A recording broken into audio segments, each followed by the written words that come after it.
spirit of distraction, forgotten, prayed and believed. Amen. Amen.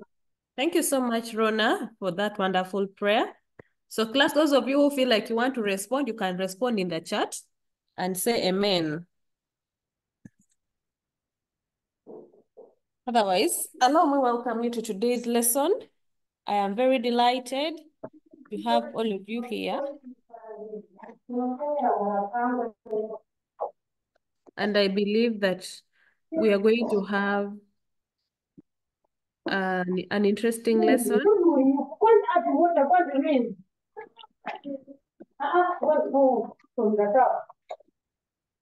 I believe that we are going to have an interesting lesson.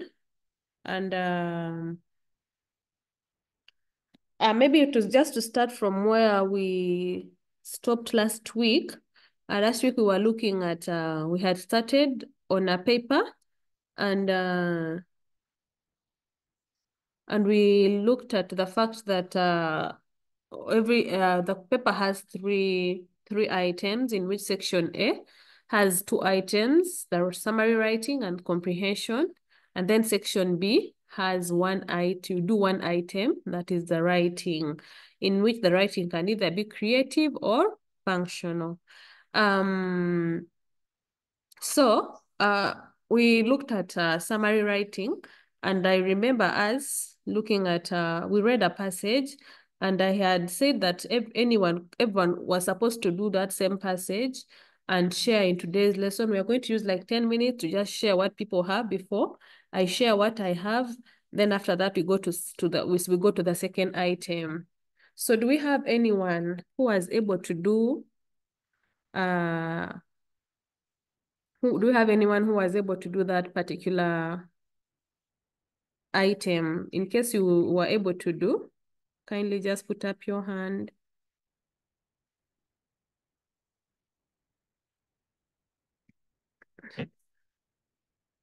Anyone who was able to do that summary, you can just put up your hand. I will allow you share your screen, or we see, and then that, so that you're able to share what you did. And anyone, I am seeing Meta. Let me just unmute you, Meta, and you tell us what you have. Yes, Meta.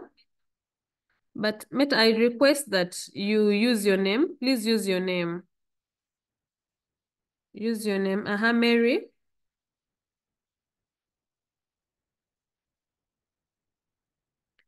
Mary, you can unmute.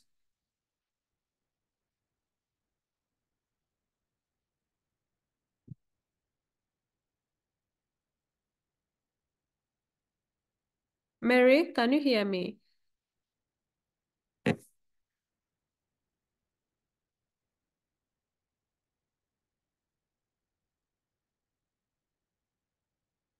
Okay, let me unmute Godfrey.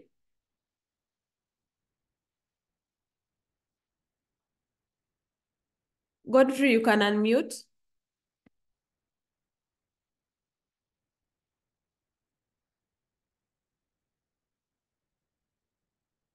Wow. We have Gabrice. Let me also try and unmute Gabrice.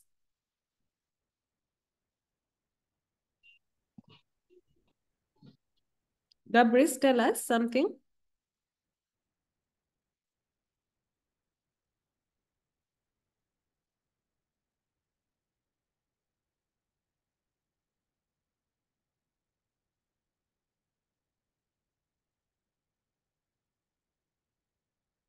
Gabrice?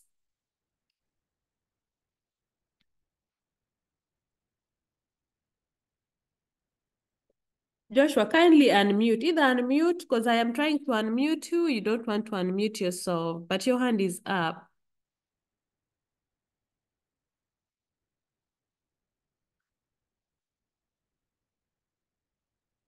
Okay, Amalia.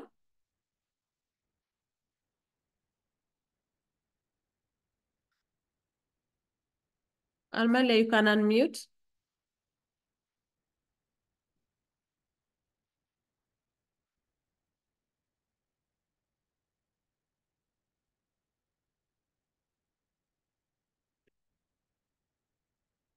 Okay. So let me just try and share my screen. I'll share what I have because I'm seeing that the people that are putting up their hands, someone says I share the question. Yes, Omara, you can record. Someone is saying I see no paper there. I said I shared it last week. So those people who attended the lesson last week were able to see the paper that I shared.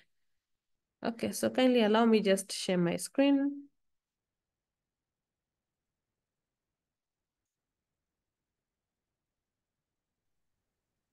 Excuse me, teacher.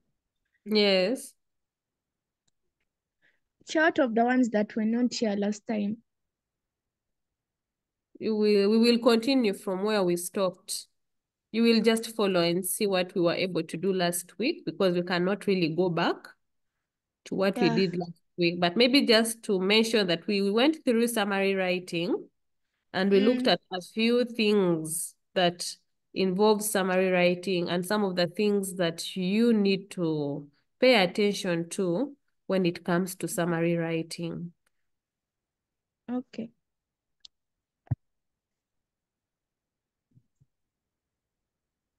Okay, let me just share.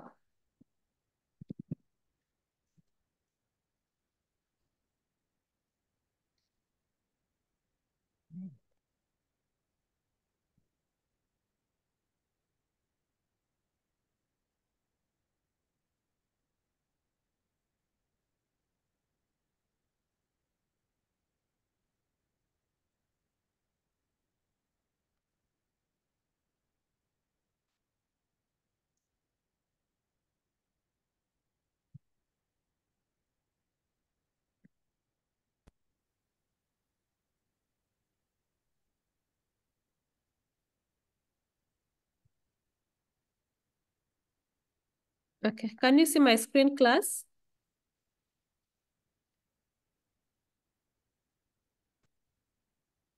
Yes. Okay. But the words are not clear.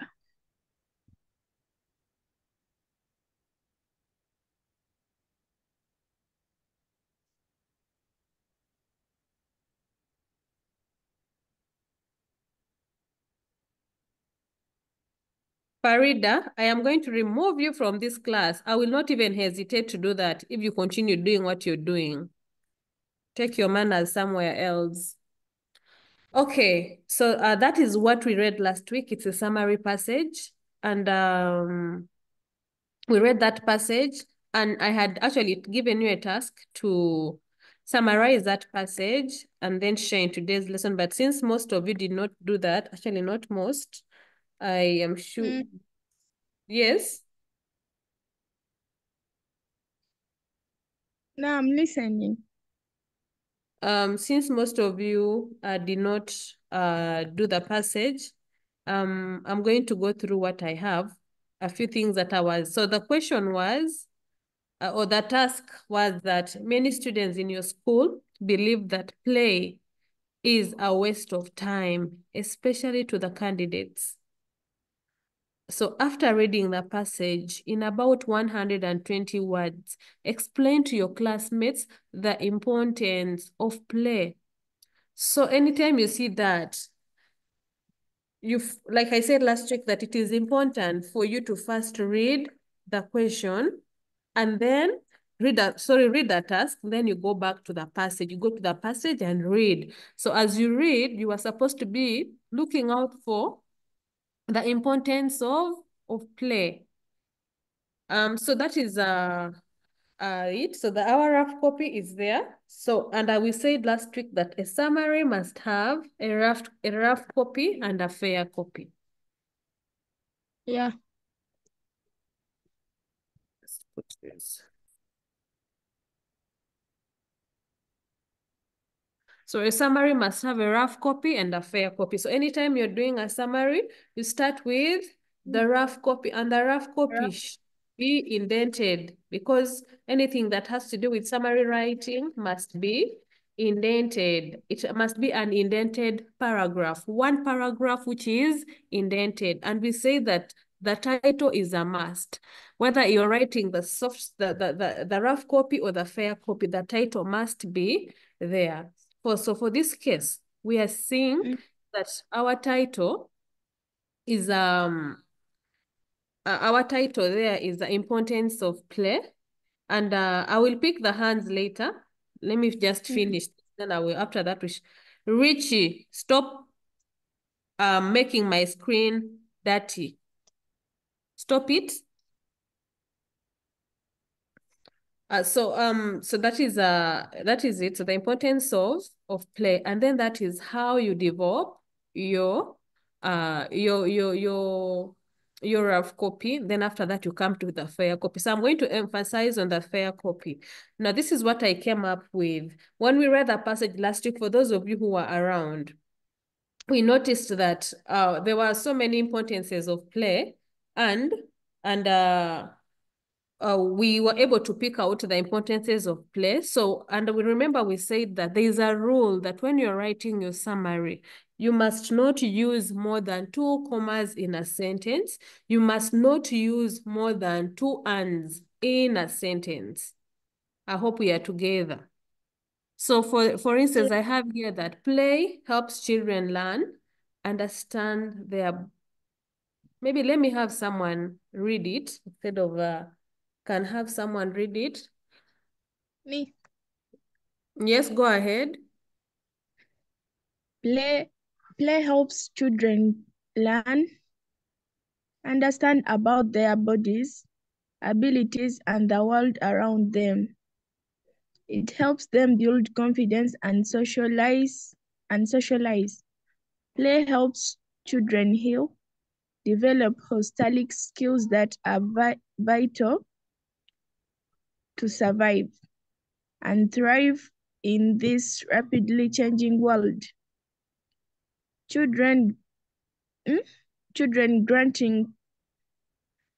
graduating from play labs are ready to engage and easily understand the primary classes.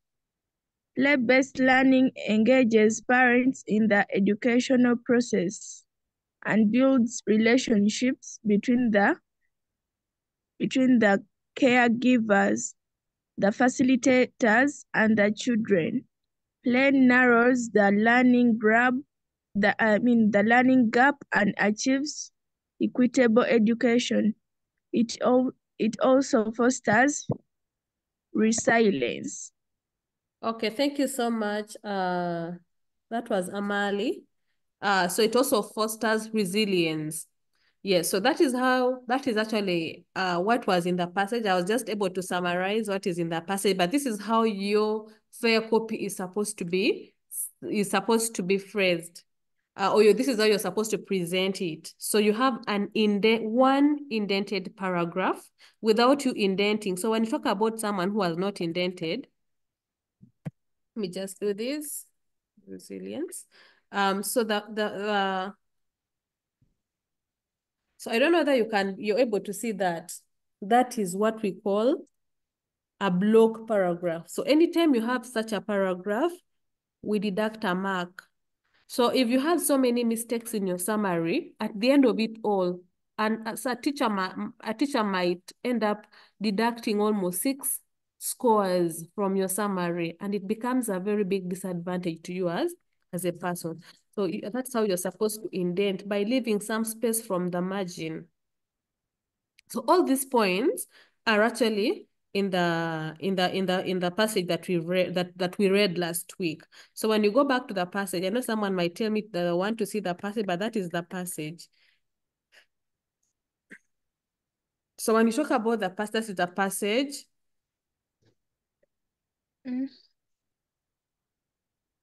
For those of you who are taking screenshots, so you can even see that just the second paragraph, we are told that when you look back to your childhood, what is a fond memory that instantly comes to mind? For most adults, it's the time they spent playing with friends, a sibling, running carefree, or winning a game of hide and seek. Every culture has their own um, Every culture has their own way of playing. It can be as simple as making a car out of a cardboard.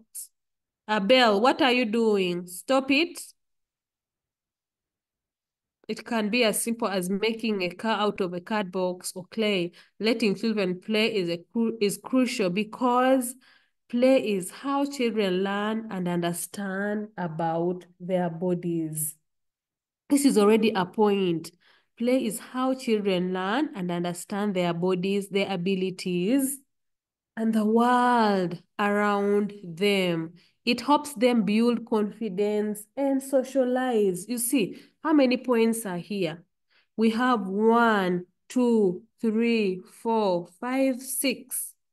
So immediately you do that, we're already seeing points. Maybe just to do that. There we're already seeing points there. So when every time you come across a summary, it is always very important for you as a person to have a pen, have a pencil, so that you keep underlining. When you see a point, you keep underlining. See a point, keep underlining it. So we are seeing points there. Then we're told that play is a fundamental right, but children need time and safe spaces to play, and unfortunately that remains a far reality. Everyone in 3 children around the world do not have time to play, while 1 in 5 lacks space. My goodness, who is that?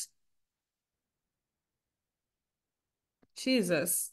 Mercy, excuse me.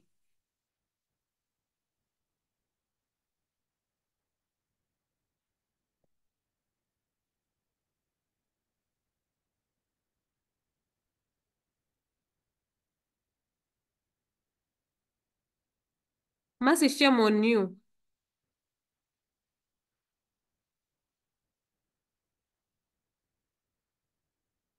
I hope you don't come back to this class. My goodness.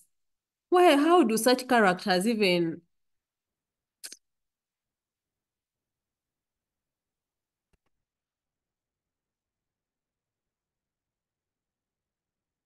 Can you imagine? People want to study, but someone here is really...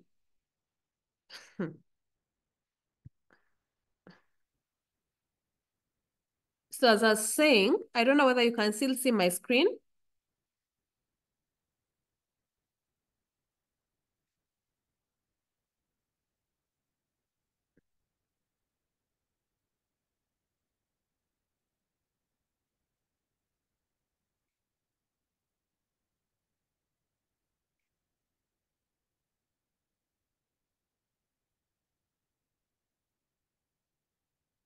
Okay, I hope Mercy doesn't come back to this class.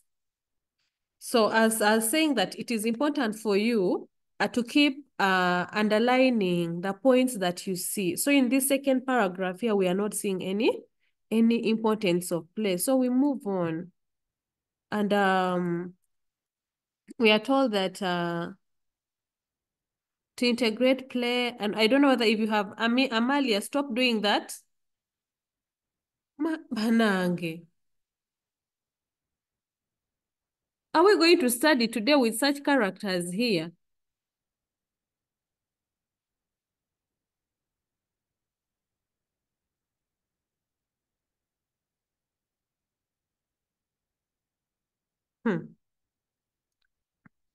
Okay.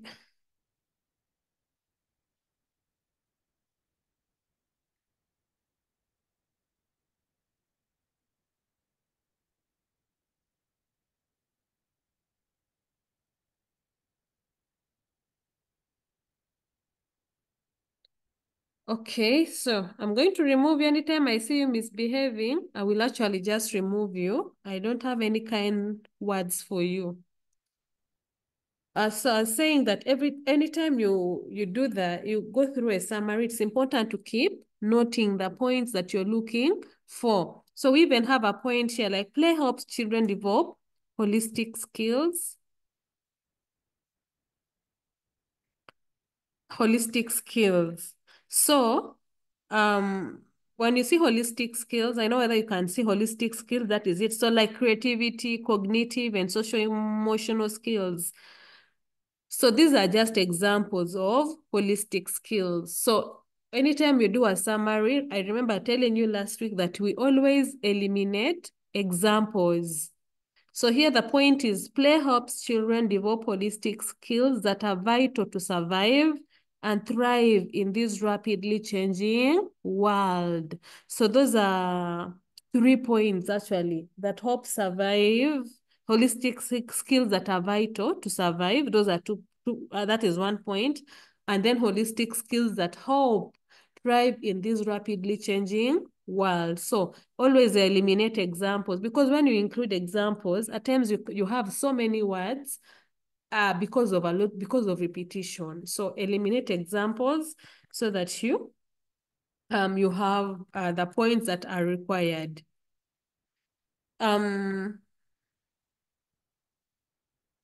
So that is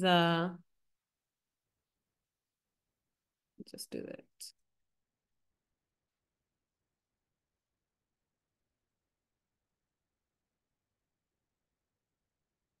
Hamza, if you're eating, please turn off your video. What is that? What are you doing? Hamza?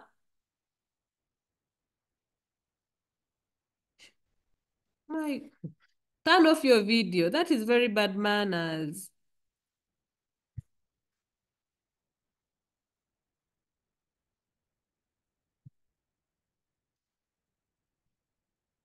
You people, you should understand that you're candidates. There are things that you should not be doing.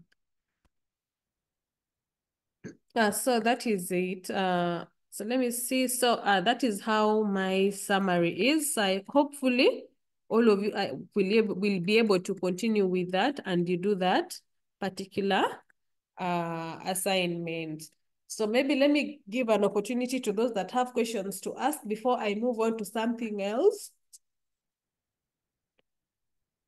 Let me see.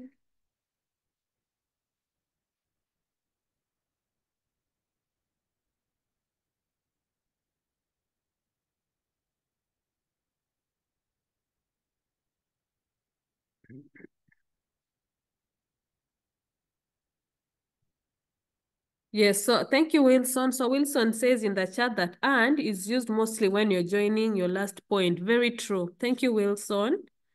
And then what if, let's say, in the points they gave, there is already an example. For example, play makes students to acquire skills like playing football and netball.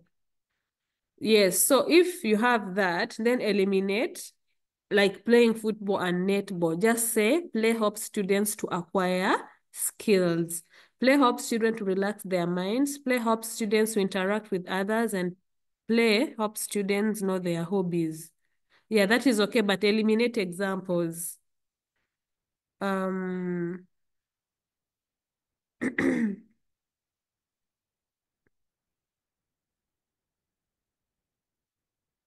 Okay, thank you, Rona. Rona, you can guide that person. Sharina is asking an example of a complete sentence. Like maybe Sharina, when you look at the screen, you say that, maybe let me say this one. Play helps children heal,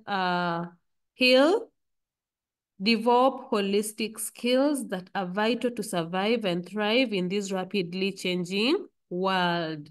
So it is a complete sentence because it has a subject, and the subject here is play. It has a verb and it has an object. Even the first point, play helps children learn, that is a complete sentence. So if it is not a complete sentence, you would have something like helps children learn, understand their bodies, the world around them, helps them build confidence and social lives, helps children heal, develop holistic skills.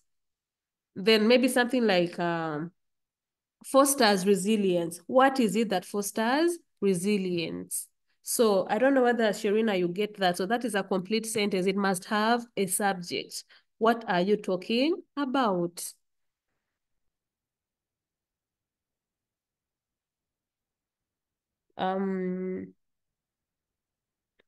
Global Nokia. I don't know, because we did that last week. You didn't attend last week's lesson.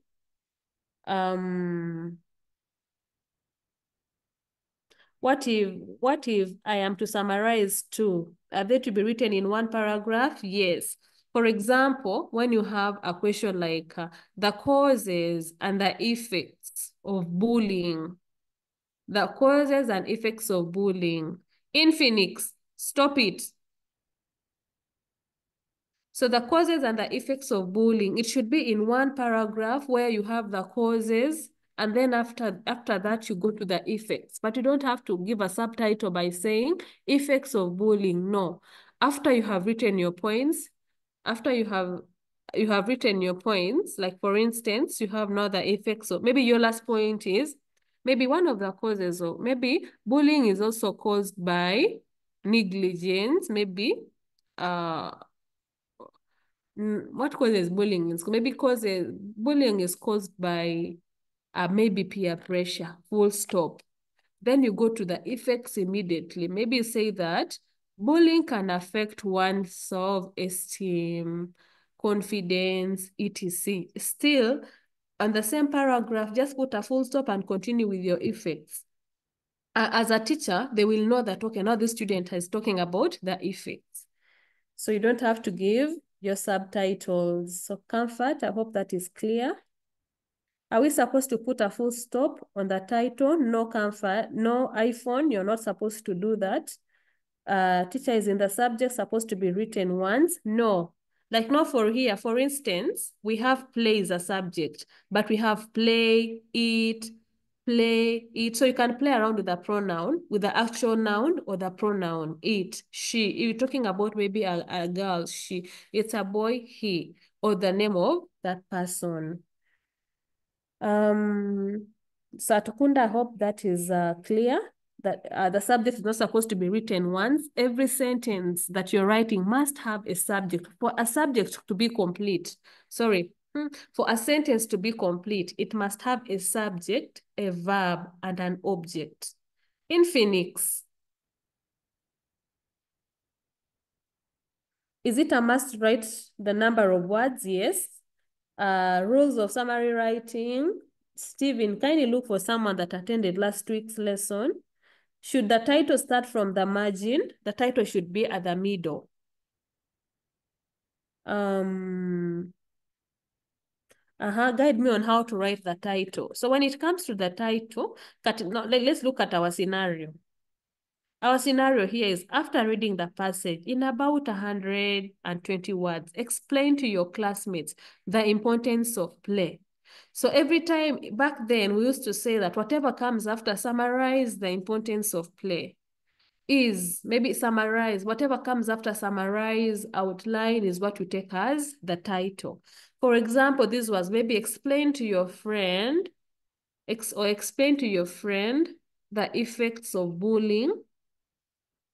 I don't know who is that drawing the screen. If maybe explain to your friend the effects of bullying, and maybe the causes and the effects of bullying. So the title would be the causes and the effects of bullying. So when it comes to the title it comes towards the end of the scenario. And then the other thing is, many of us always forget the article there. So always pick the article when you're writing the title. It's very vital. Let me see whether I have any other question before I pick the hands. How many points can be in a sentence? You can have maybe 4 points. Maybe like, because like now when you look at our case here, we have play helps children learn, 1 point, understand about their bodies, 2, abilities, 3, and the world around them, 4. So 4. So some people can use as well as Habiba. Let me remove you. You don't bring your stupidity here.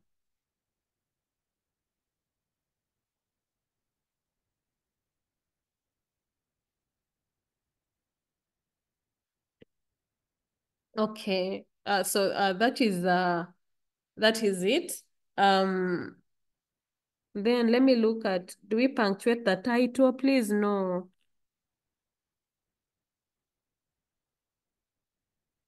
Are we allowed to make 2 paragraphs?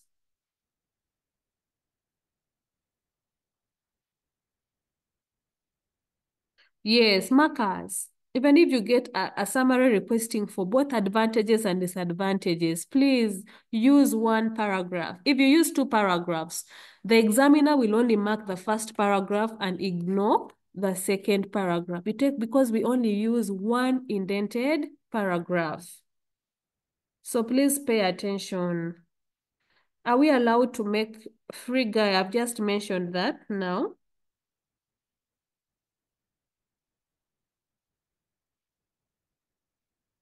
Okay, maybe let me pick some hands. I'm only going to pick these 5 hands, then I move to the next thing. I'll start with Wilson. Wilson, kindly unmute.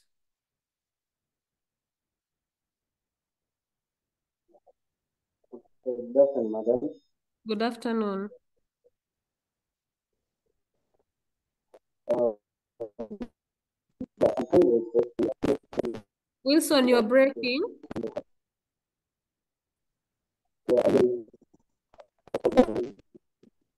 Wilson, kindly get a better network, then you put up your hand. I don't know whether, is Ruth in class today? Ruth, in case you're in class, please put up your hand.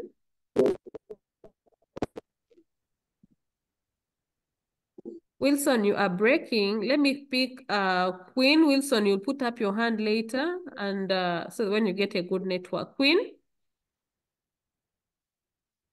you can unmute. I have unmuted you. Madam, help me know how, give me some advice on how I'll stay in the limit of the required number of words.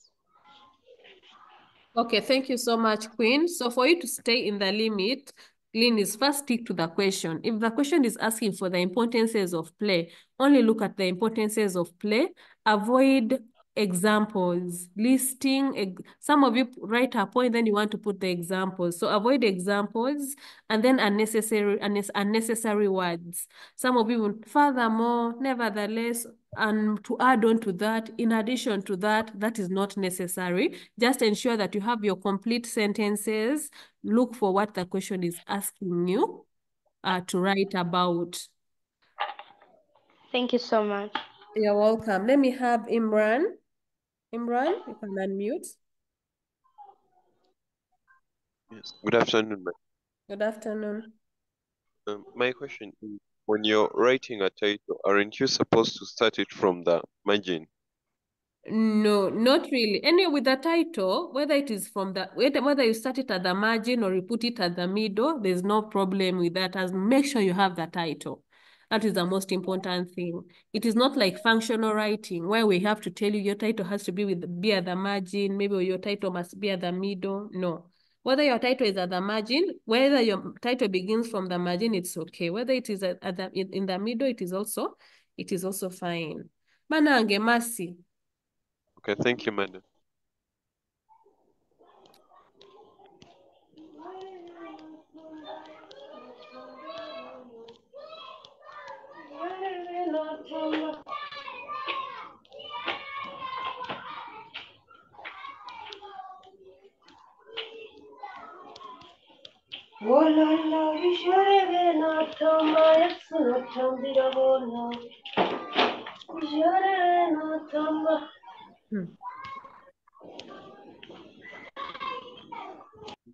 Okay, any other person with a question? Let me, Queen, at least lower your hand, Queen. Lenny, you can unmute.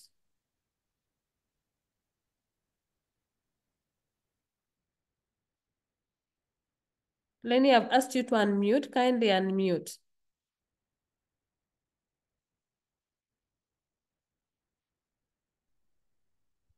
Yes, good afternoon, madam. Good afternoon. I was asking if the title can be written in smaller letters. No, the title is supposed to be in capital letters. I don't want to say that you write in small letters and underline because most students make a mistake. So kindly write your title in capital letters. If you write it in small letters, we deduct a mark. Let me have Sekaita.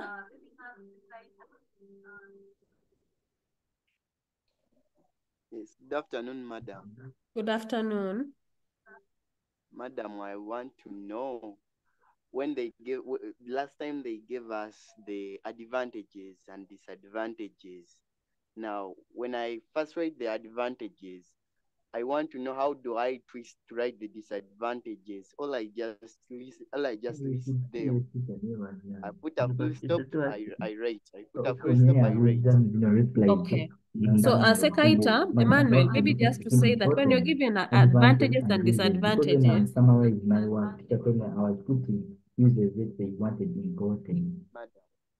I don't know who is that talking, please.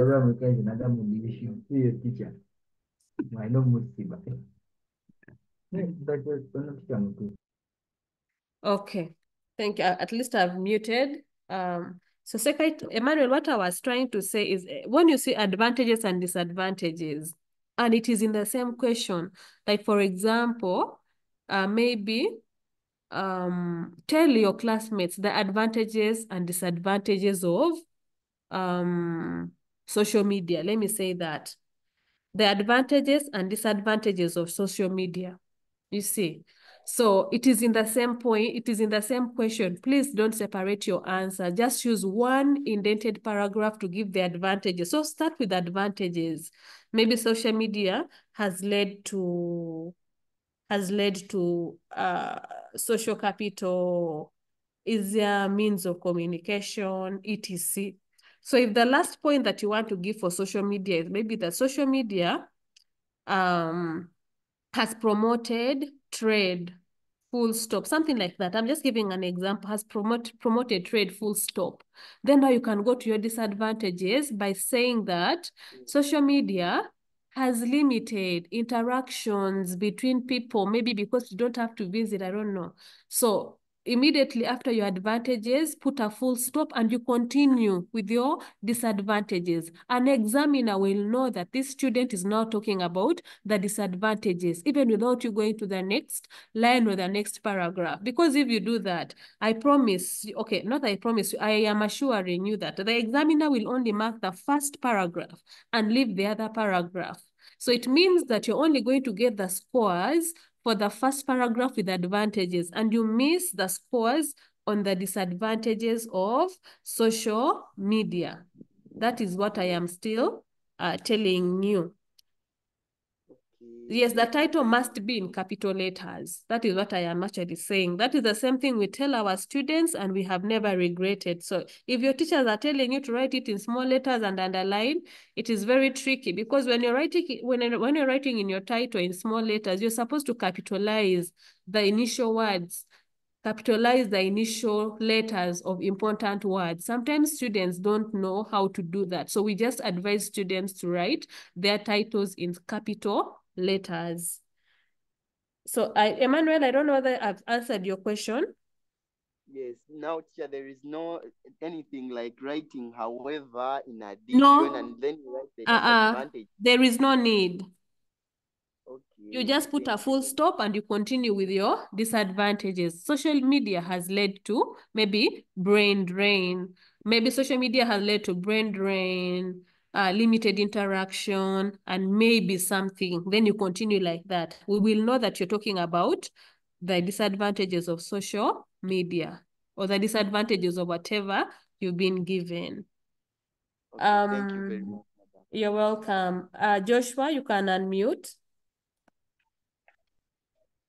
So, good evening, madam. Good afternoon, Joshua. Oh, madam, my question was, so when I first understand the question, then I interpret very well, then I start picking out my points. So joining them, can I join like 4 points in the same Yes, sentence? Joshua. Yes, very true. You can join. But No, what now when you're joining, maybe Joshua, let me just when you're joining, you can use commas like you saw mine. Let me just share my screen again. Though I just don't like the fact that there are people that are actually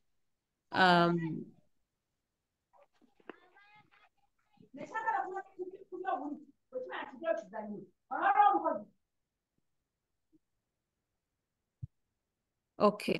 For example, Joshua, you're seeing that. Okay. My goodness. Headmaster. Immediately I put my screen on, someone is already drawing on it. So like now, Joshua, you can see that here, this is the first point. When you look at play, like Helps this. children. Yeah. So you see, those are how many points are there? Those are 4 points. Play helps children learn, understand about their bodies and abilities and the world around them. Those are 4 points. But now here you need to pay attention to the use of commas because we say that you're not supposed to use more than 2 commas in a sentence. And you're not also supposed to use more than 2 ands in a sentence. So the other way someone can come and say that play helps children learn, understand about their bodies, as well as the world around them. That is okay. Okay, madam. Okay. Thank you. You're welcome. Let me see. But you people, the hands. Casti.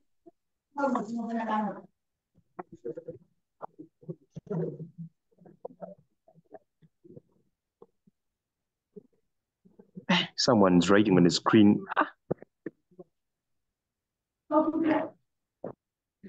Casti.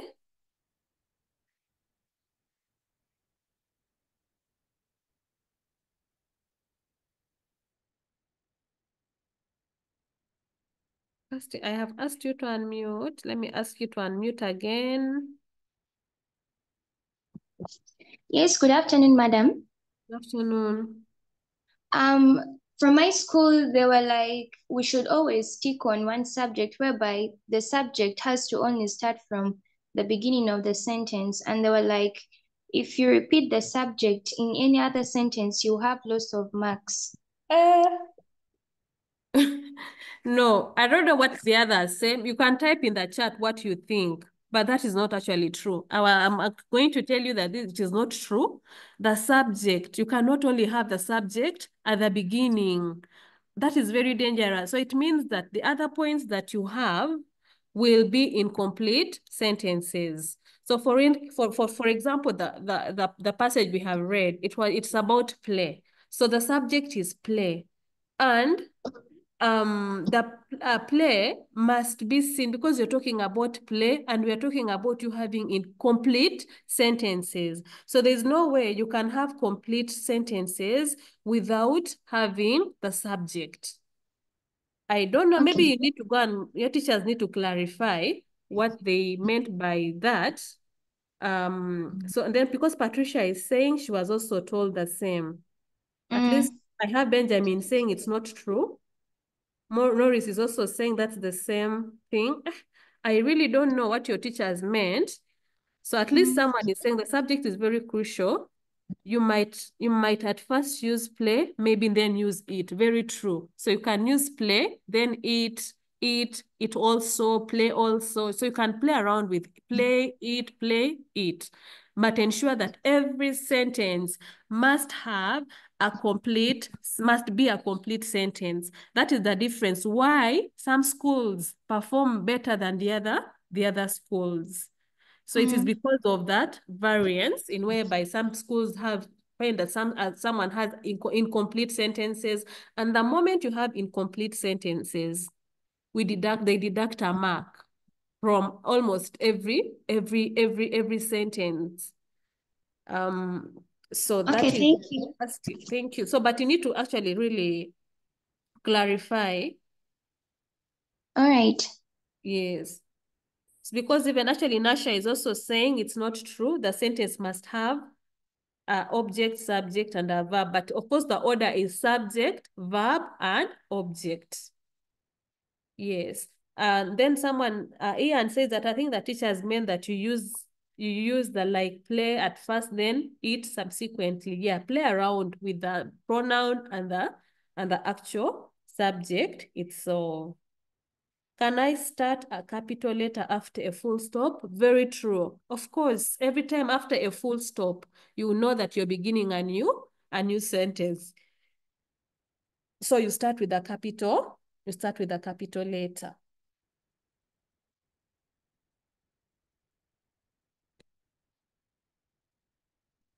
Okay. So thank you.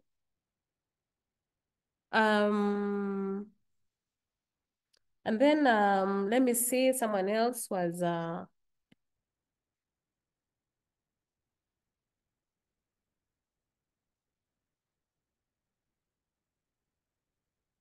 okay, then no.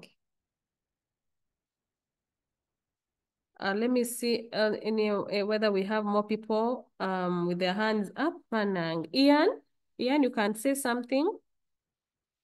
Joshua, you can put up your hand. At least you were able to answer. Okay, I have two questions. Question one, from experience from the mock we did not necessarily have a word limit on the summary writing question. How do you deal with that? Question two, the fact is, according to the summaries I've been interacting with from local mock and different mocks, you realize that the passages are usually long. And by the time you maybe finish summarizing something, you are left with less time to deal with the other activities in the paper, particularly the narrative, which is the third section. How do you make it, how do you improve and become faster in answering sections? Okay. I don't know who is this sharing.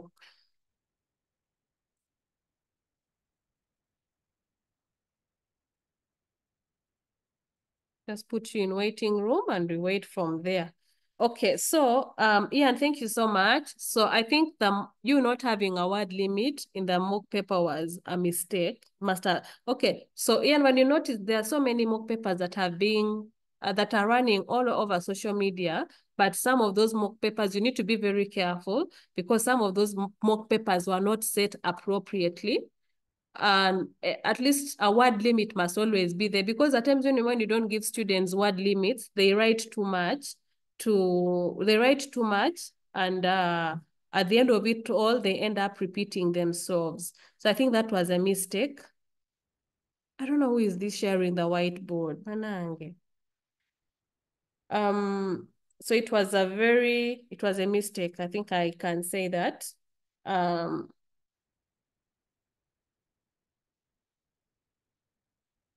And then Ian, I don't know, what was your other question?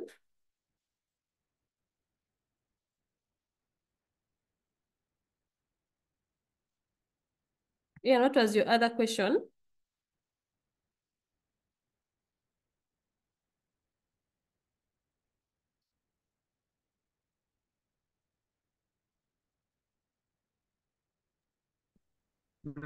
My second question was about how exactly you handle the summaries, because you realize that they're a bit lengthy.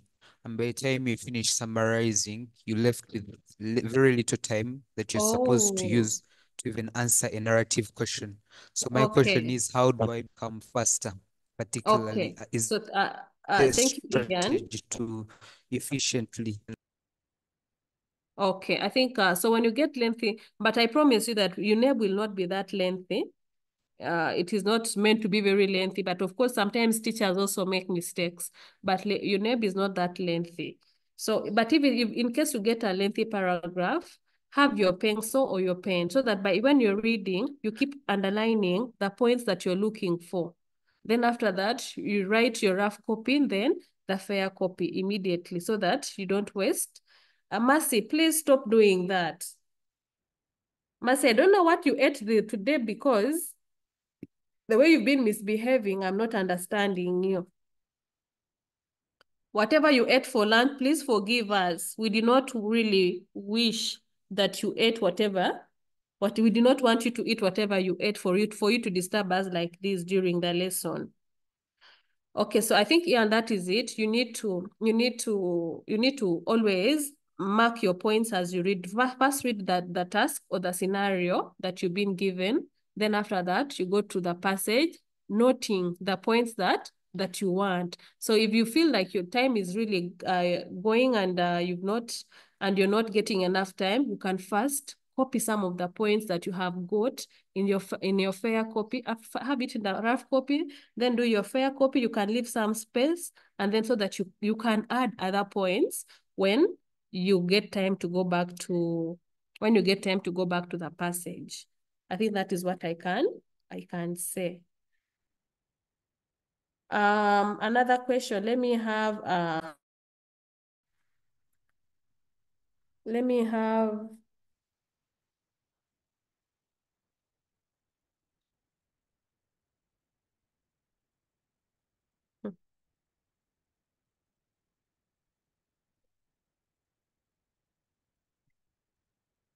Banange.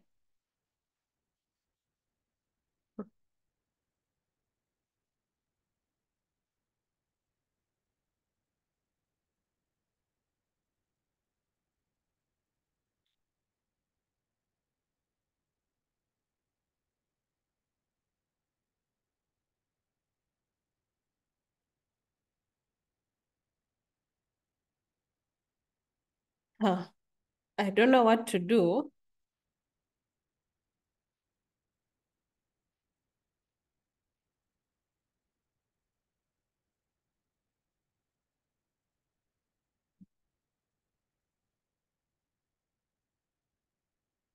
Maybe let me have someone share as I see how to, let me have Kato. Kato, you can unmute.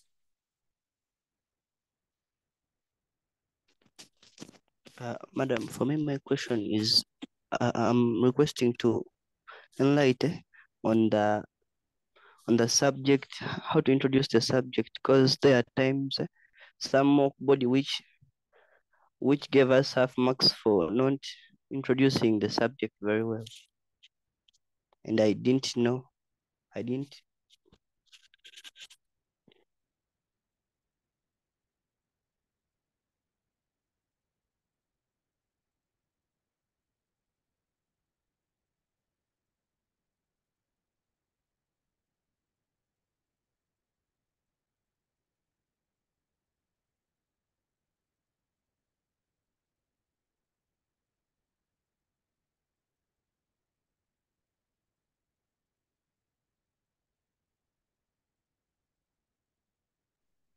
Kindly allow me just look at the settings of this thing because we have people that are really giving me a hard time.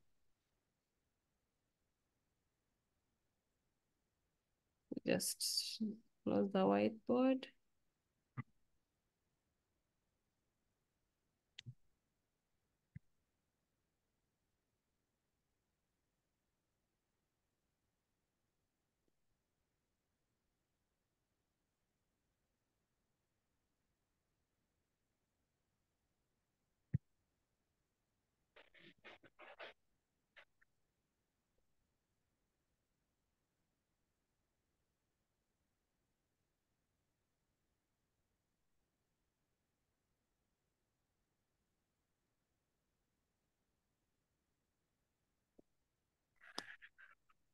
I hope that they will not be able to share their whiteboards again. If they do, I really don't know, but shall see what to do.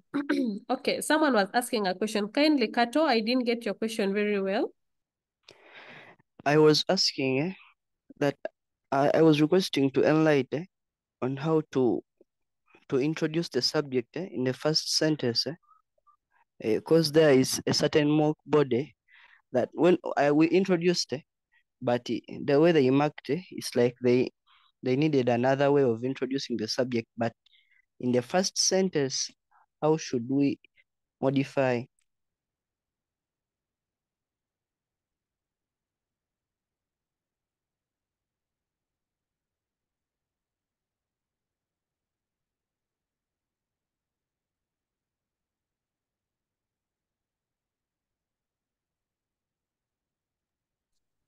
Kato, I didn't get your question very clearly. I don't know whether we have anyone that understood Kato's question very well.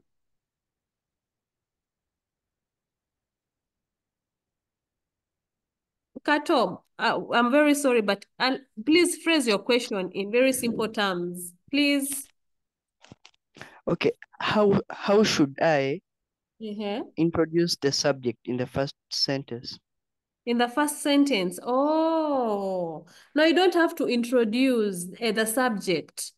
Sorry, Just the know, subject. when you talk, you don't have to introduce it.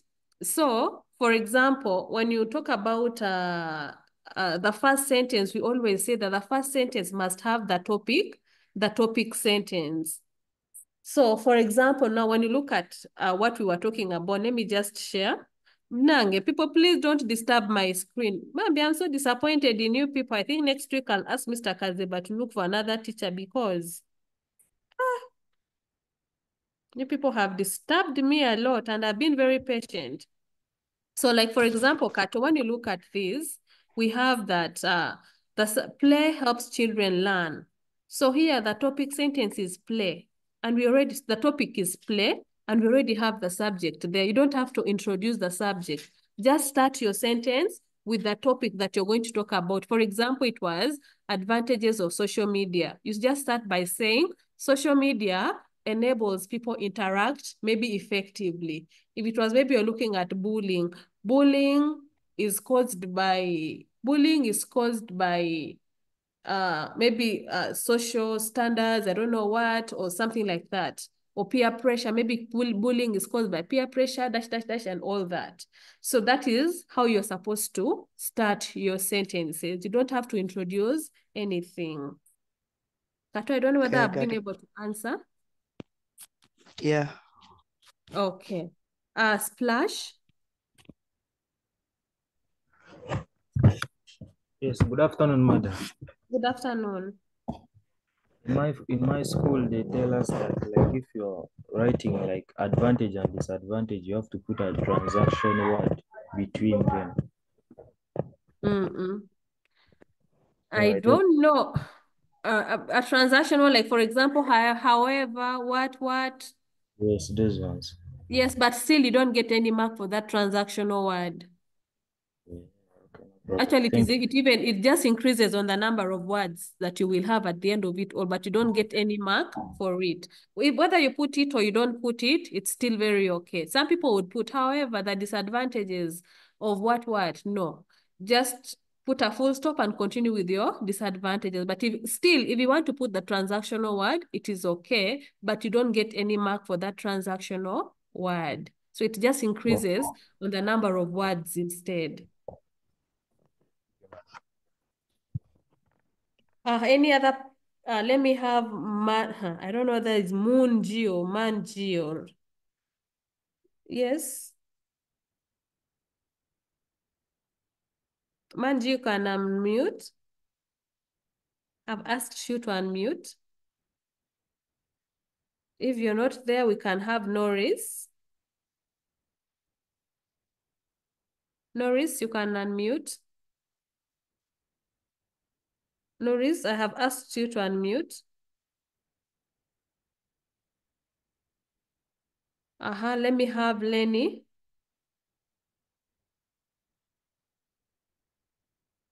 Lenny, you can unmute.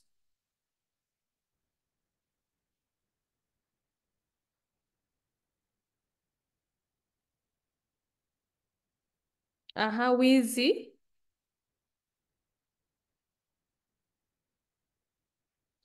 Yo, good evening, madam. Good evening. Sorry to interrupt. I just came in now, some few minutes back. Okay. And the phone we're discussing about this summary writing.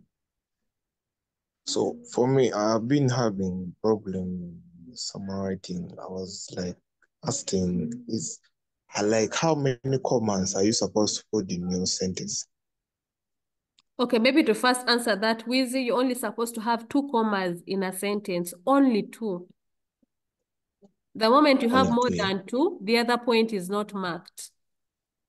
So, like, are you supposed to have two commas both in fair and rough, or just only No, in in one? your rough copy, it is okay. But it is good to always observe the rules, even with the rough copy. Because like I said last time, for example, in case anything happens during the paper, maybe you faint or you do what, at least the examiner is allowed to, under very limited circumstances, by the way, are they allowed to go back to the rough copy? So it is good to actually also follow the rules when it comes to the rough copy. But at least in the rough copy, if you know you're going to do your fair copy well, you can have more than the 2 commas.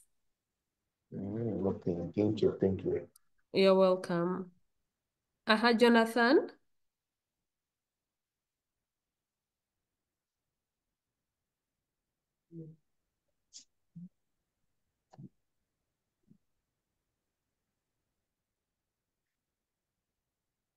Jonathan, you can unmute. Good afternoon, teacher. Good afternoon. What I'm asking is, the number for comprehension has become difficult. The number of? Comprehending Okay. Number 2. Okay, we are going to I go don't to know, that. I don't We are know going, we actually, whether. after this, we are going to look at some bit of comprehension.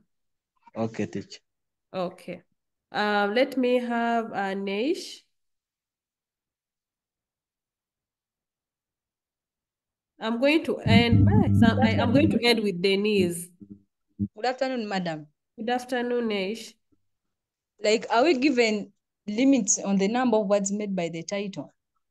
No, the title, we don't count the number, the title, the words in the title are not counted. Like, you can even write a title that consumes 2 lines. No, where will you get that title, Neish? You cannot have such a title. In most cases, like for example, let me go back to our question here.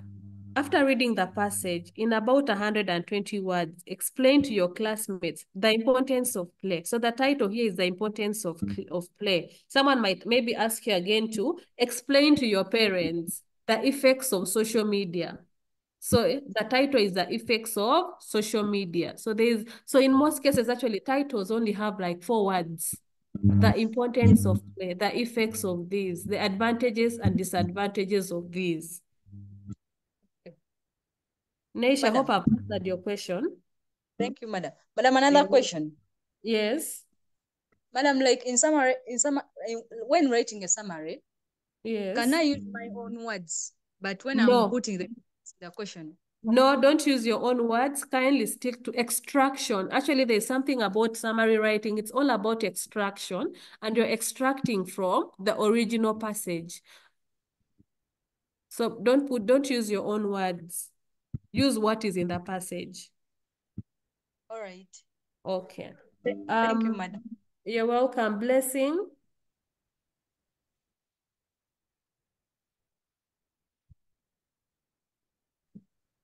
Teacher, good afternoon.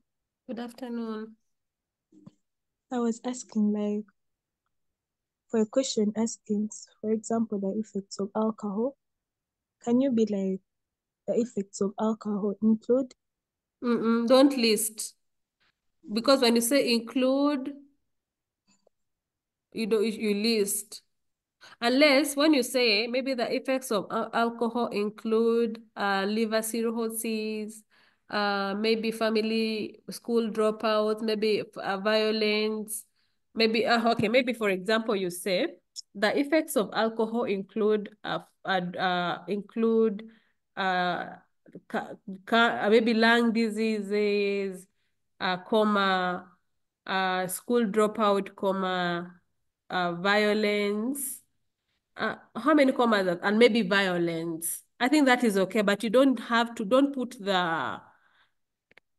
the semicolon, yes. Semicolon, don't put the semicolon because it will be like you're listing. So just say include and then you put whatever you want to put. It's okay, but you don't put the semicolon because when you put the semicolon, we deduct a score for your listing. Teacher, may I ask another question? Please do. So for a question asking for effects and causes.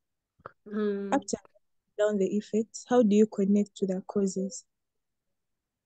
I think it's the same thing that someone had asked about the advantages and disadvantages.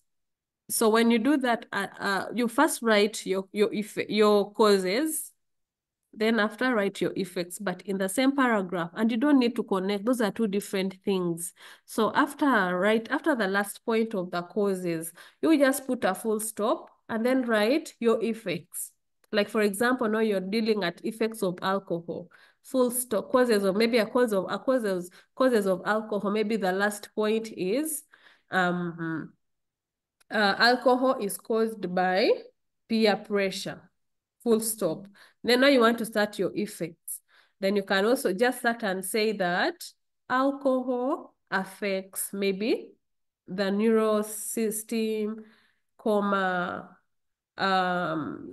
maybe someone studies, I don't know, depending on what you have in the passage. But someone also mentioned that you can use I don't know, you don't get any mark for it. So just put a full stop and write your effects. The teacher will know that you're now writing the effects. So you don't need to have a subtitle, effects of alcohol, no. Or you don't need to go to another paragraph to write the effects of alcohol. So Blessing, I hope that's clear. Francis Mpungu, then I'll have Denise. Denise, you're going to be the last person. People, we need to move. We have done summary writing from last week.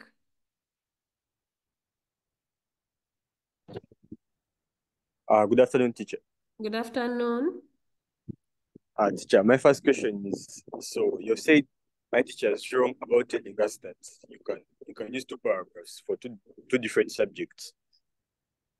Very wrong. If it is in the sample, so maybe Francis, I don't know what your teachers, maybe you could tell me, what did they tell you? For example, let's say they tell you effects and causes. They give us an example.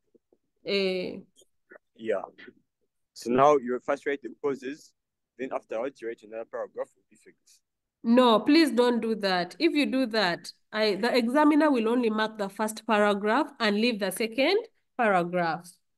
You need to seek for more clarification from your teachers or even another teacher. You can ask another teacher from maybe a different school or something like that. But I know those actually who would know will tell you the same thing that I'm telling you, that the moment you have two paragraphs, yes, the examiner only marks the first paragraph and you will miss all the marks for the other paragraph.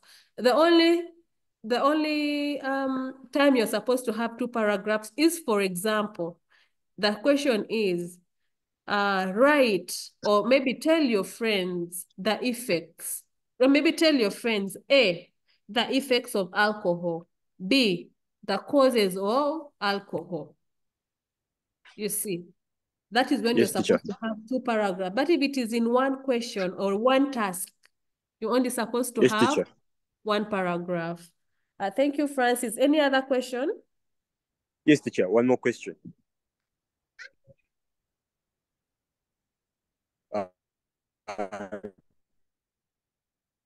Teacher, I have one more question. Yes. Now you said something about not more than 2 commas. But what if in the passage, for example, they're telling you diseases. They told you like in listed form, like they're after many commas. So let's say I'm listing like diseases. I'm like, taking too much alcohol can cause this, but all that is in commas. Or should I only use 2 commas? So now if that is the case, sometimes it's true. Sometimes in a passage, the passage might have like 4 commas. But you as a student who has studied summary writing and you know the rules of summary writing, then you know that you're supposed to only have 2 commas. So you can first do some bit of you can divide the sentence into 2. So have maybe some of the effects in with 2 commas, then put a full stop, and then also bring the other points in another sentence. Oh, okay. Thank you, teacher. Those passages are actually very common. Those ones that have more than 2 commas, but not for us. We know the rule of summary writing. So we should stick to the rules. Okay, teacher. Okay, let me have Denise.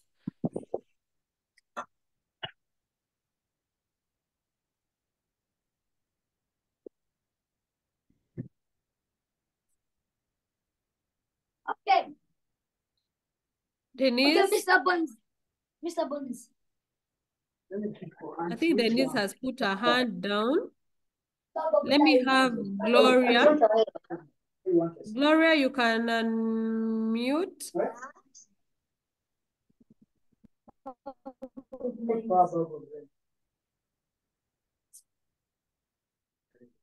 Gloria, could you please unmute? I have asked you to unmute.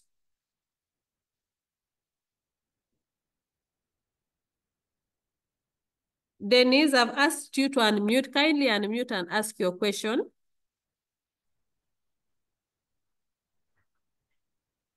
Good afternoon, madam. Good afternoon. So, madam, my question, okay, when we were studying, they told us that a line is supposed to have 4 points in it, 2 commas and an and. But then if there is an and like in the third point, how do we write that point? Oh, if there is an and in the third point, then you make it to come at the end. Oh, all right. Yes, so that the and comes at the end. All right. Thank you, Okay, madam. Gloria, you can type your question in the chat if your microphone cannot work. Kindly type. Wilson, why have you put up your hand again? Okay, on last person, Wilson. Wilson, I have asked you to unmute. Ask to unmute, yes.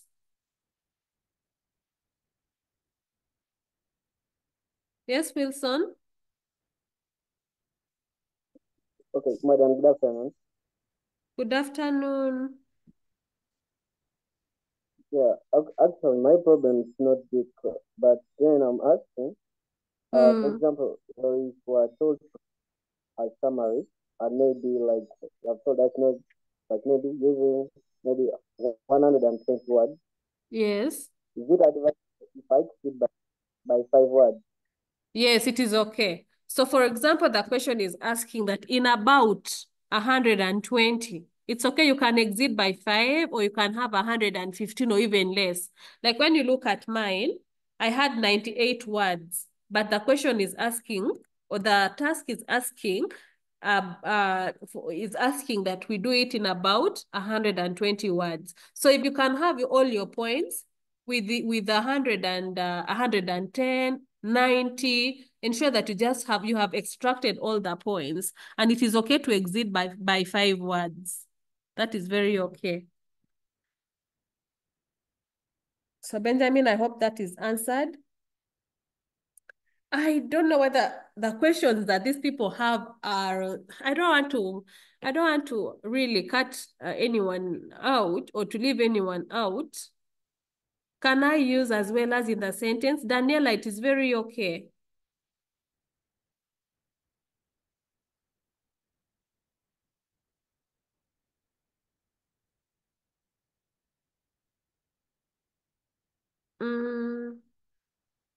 I had the same one, thank you so much. Okay. So people, in case your question has been answered, please. Tisha, we were told a sentence should have at least 4 points. Yeah, very true. I don't know whether it is Zasi. It's true. Is it a must that a summary has to start with a subject topic, a topic sentence? It is very true. You must start. Alinda, yes, what is it about the title? Please, girl, please, no, please, students, please put down your hands. I feel like yes, Alinda, I have asked you to unmute. What is it about the title?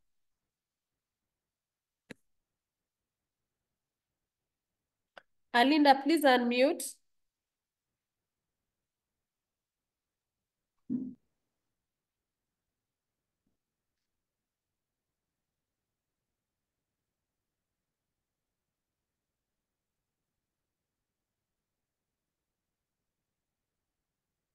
Alinda is not saying anything. I can't hear you, Alinda. I saw HP. HP, your hand is up. You can unmute. You can ask your question. HP, I've asked you to unmute.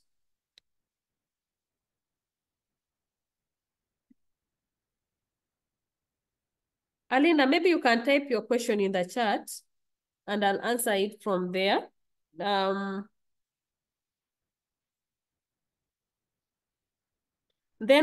someone is asking, then what is the topic in that summary of importance of play? So the topic is play. We are talking about play. If you're talking about effects of bullying, bullying is the topic. That is why here we have play helps children. If it was bullying, it would be like bullying leads to a low self-esteem. Or maybe bullying leads to suspension or expulsion. So that is it. At least even Wilson has actually mentioned it. So it is the importance of play. And the topic is play. Okay. So hopefully, I hope I have answered all the questions. I've responded to the questions. I really don't want to leave anyone out. Plus, you're starting exams just by the it's next month. Yeah, so in case you have any question that you feel you're not really sure about, you can Nabs Judith, we don't underline the title. Bambi, I had mentioned it, but some of you people, where have you been? Because I'd mentioned some of these things. Yes, Fabian, play is the subject. Someone is asking, how do we join two paragraphs?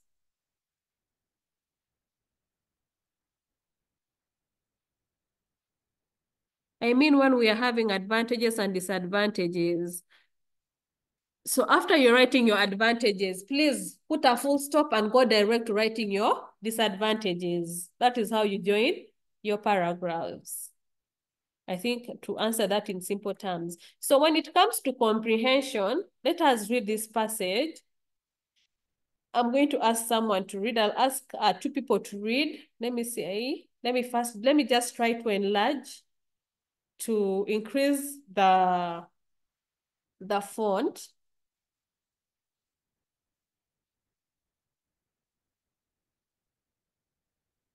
To 14 so that we can see it well. Yes.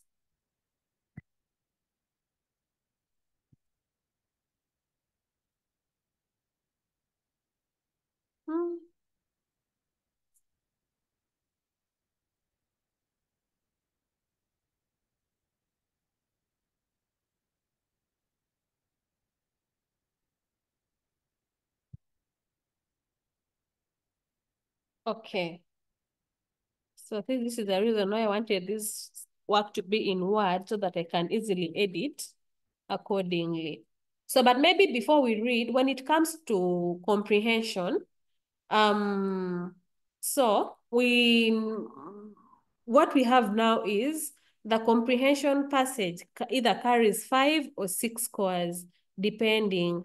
And for you to actually pass comprehension very well, you need to understand.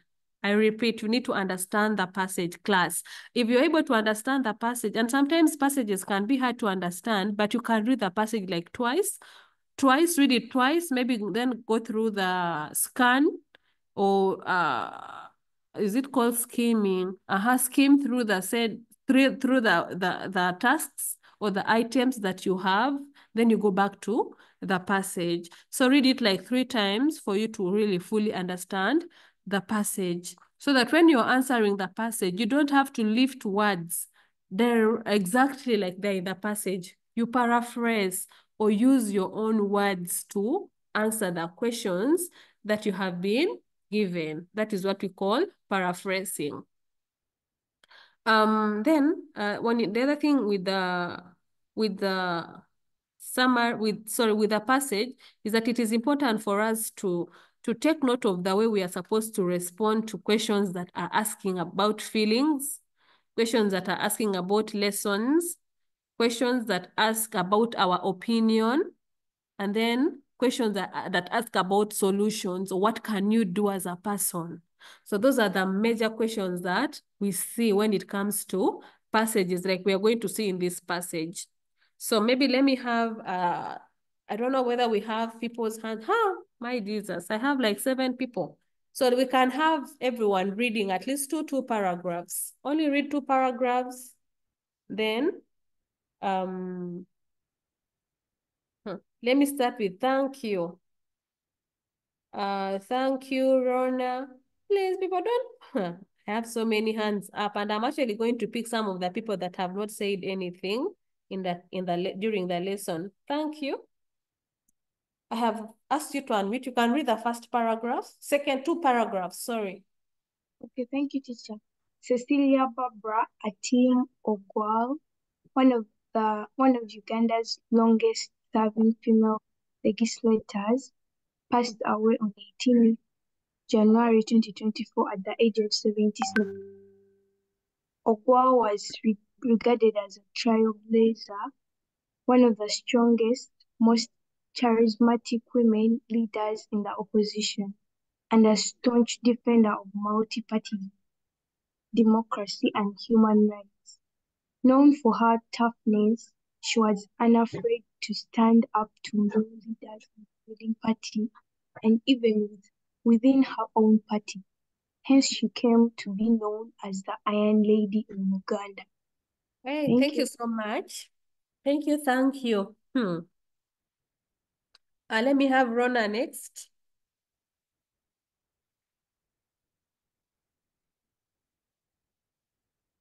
Rona, you can unmute. I've asked you to unmute.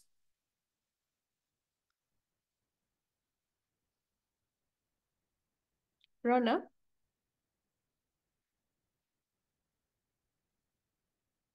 If Rona is not unmuting, yes, Hope.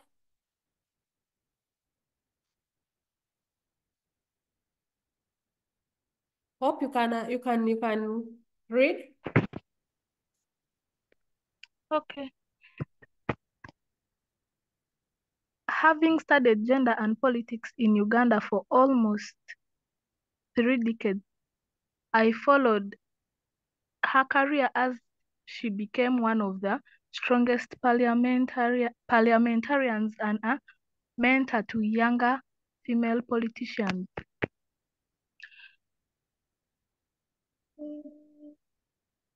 She was a role model to them and stressed the importance of balancing work and family. Uganda's President Yoweri Museveni lauded her as a true patriot at a vigil held in her honor after she died. But her experiences as an opposition politician are emblematic of the challenges faced by political opponents of the regime in Uganda. Thank you so much, Hope. Let me have Griffith.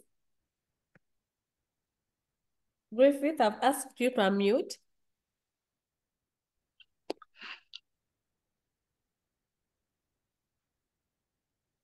Yes, Griffith.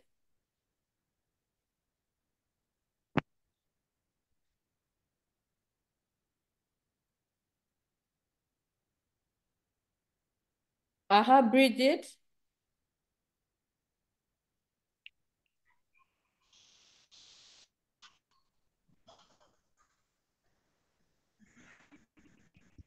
Bridget, go. You can read. She told Kampala's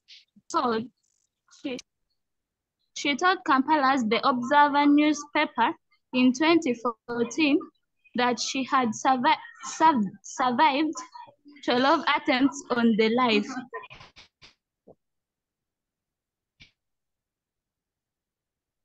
Bridget, continue.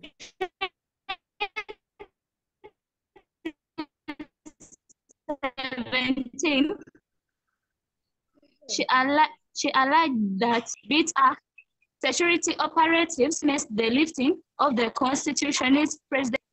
The AG said that year allowed Museveni, then in his 6th term, to run for yet another term and potentially rule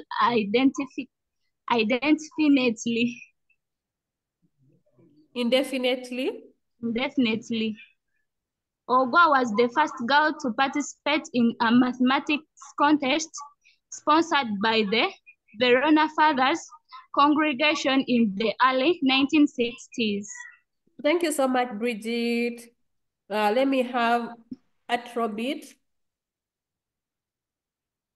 Atrobite. She won a scholarship. Trinawe, stop it. Trinawe. She won a scholarship that allowed her to enroll in the oldest girls' boarding school in Uganda, Gayaza High School.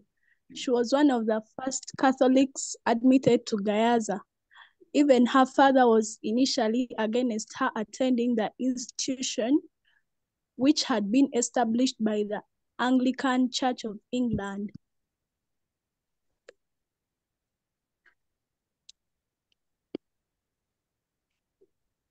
She became one of 4 Ugandan women to be admitted on a trial basis by the University of East Africa, the precursor to the University of Nairobi in Kenya. There she emerged as the best student in her field, graduating in 1970 with a Bachelor of Commerce degree. Okay, thank you so much. Okay. Thank you so much, Ashrobite. Let me have Fungo.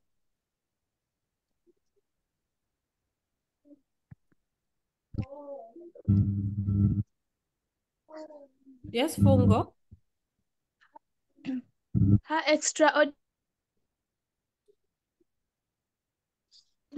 achievements didn't end there. After marrying Lamek Ogwal in 1965, she went on to pursue a professional career while also raising 7 of her own children and several adopted children. Her first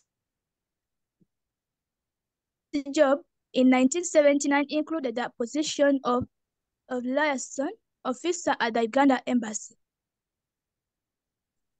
In Nairobi? In Nairobi, helping Uganda refugees. In Nairobi, helping Ugandan refugees in Kenya return to Uganda after Idi Amin's ouster. In 1980, she assumed the position of operations manager at the Uganda Advisory Board of Trade. Thank you so much, Fungo. Let me have... Fungo, it's okay, thank you. Let me have ARP.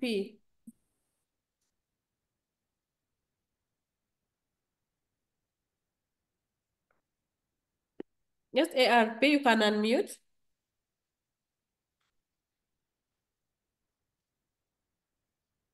ARP, you can unmute. I don't know what's wrong with ARP. Let me have Fabian.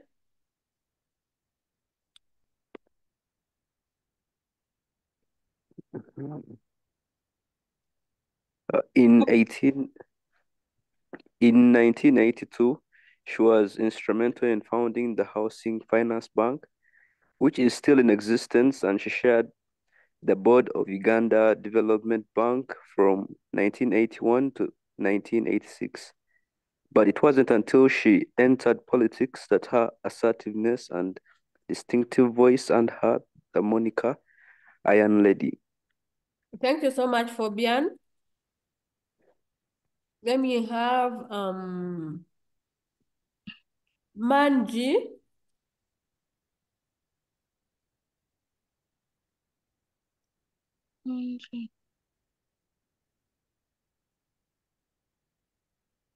Let me have Godfrey.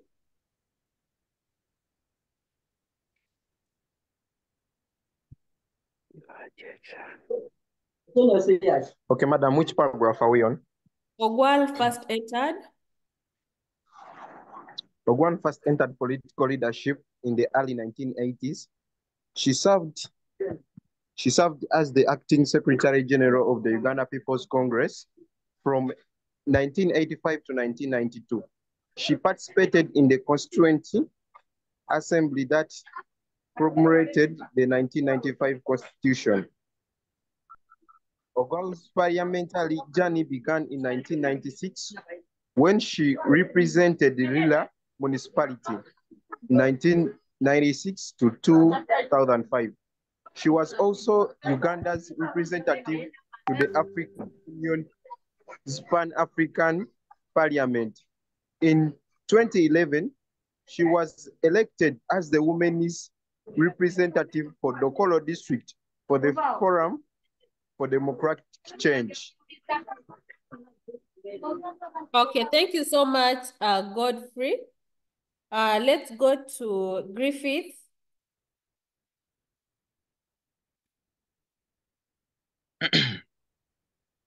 Among her contributions, she helped rescind Article 252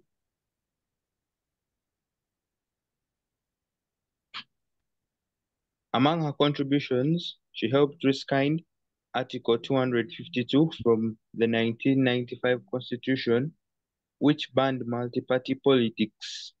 Thus, she helped ensure that the country transitioned from a de facto single-party to multi-party politics in 2005.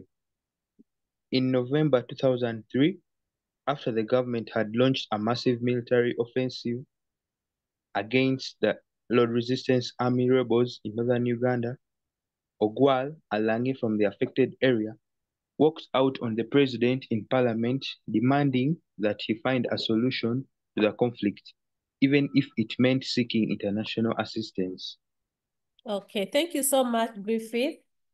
Let me have Norris.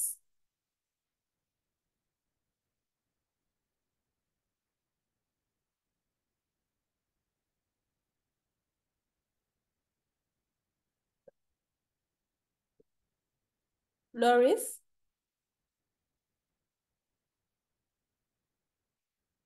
Norris, kindly unmute. Maybe let me have Chambers of Commerce. Banang, you people with names. Chamber of Commerce. Okay, Norris.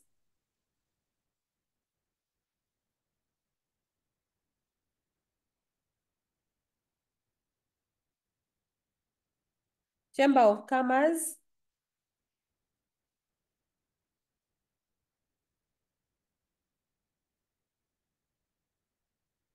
Kindly unmute.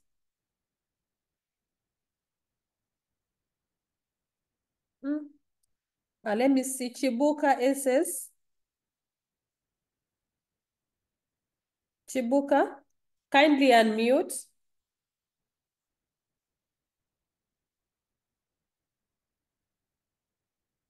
Chibuka, could you unmute? I've asked you to unmute. Wow. Let me see who has not said anything. Okay, Sekaita. I've asked you to unmute. Okay, her difficulties were not limited to the ruling party. She opposed the former president Milton Obote, the leader of Uganda People's Congress, when he called for boycott of 1996 election. Obote had been in exile, and she felt he was out of touch with Uganda. She argued that a boycott would destroy the position at the time when they were advocating for multi-party politics. Okay. Her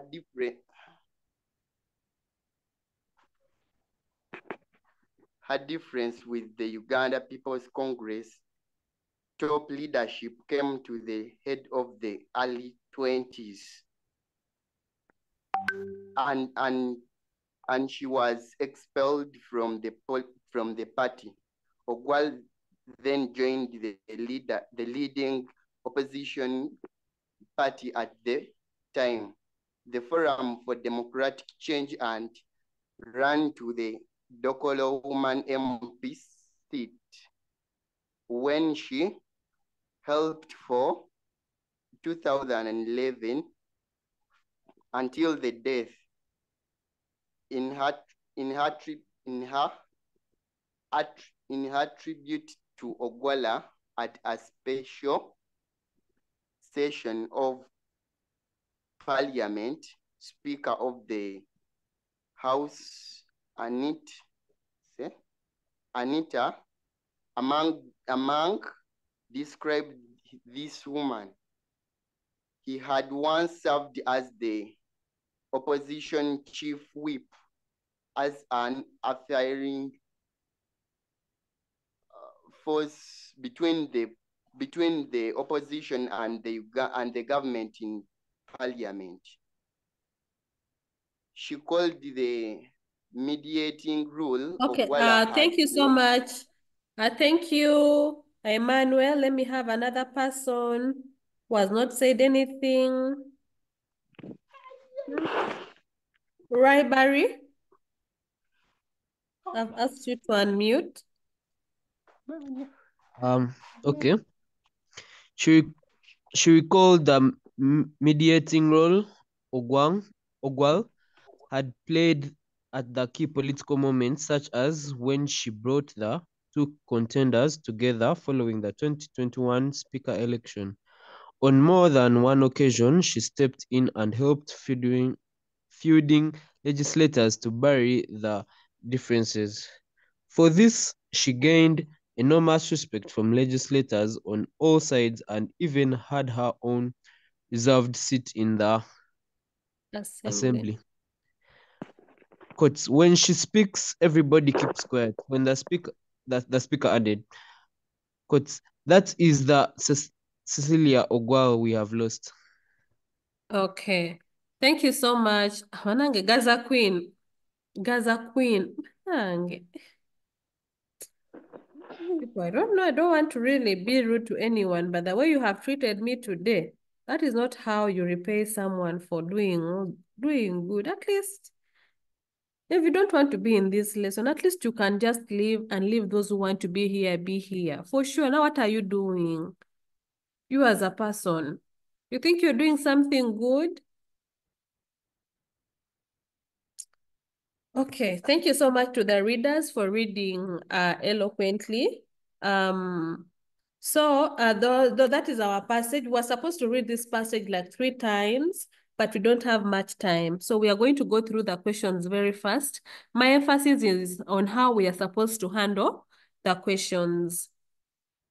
Can we have someone read for us the first question?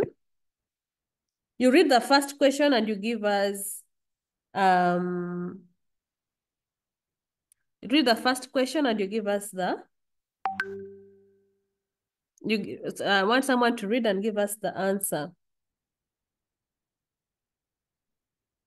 Thank you, Griffith. Really, God will really pay them for treating us like this.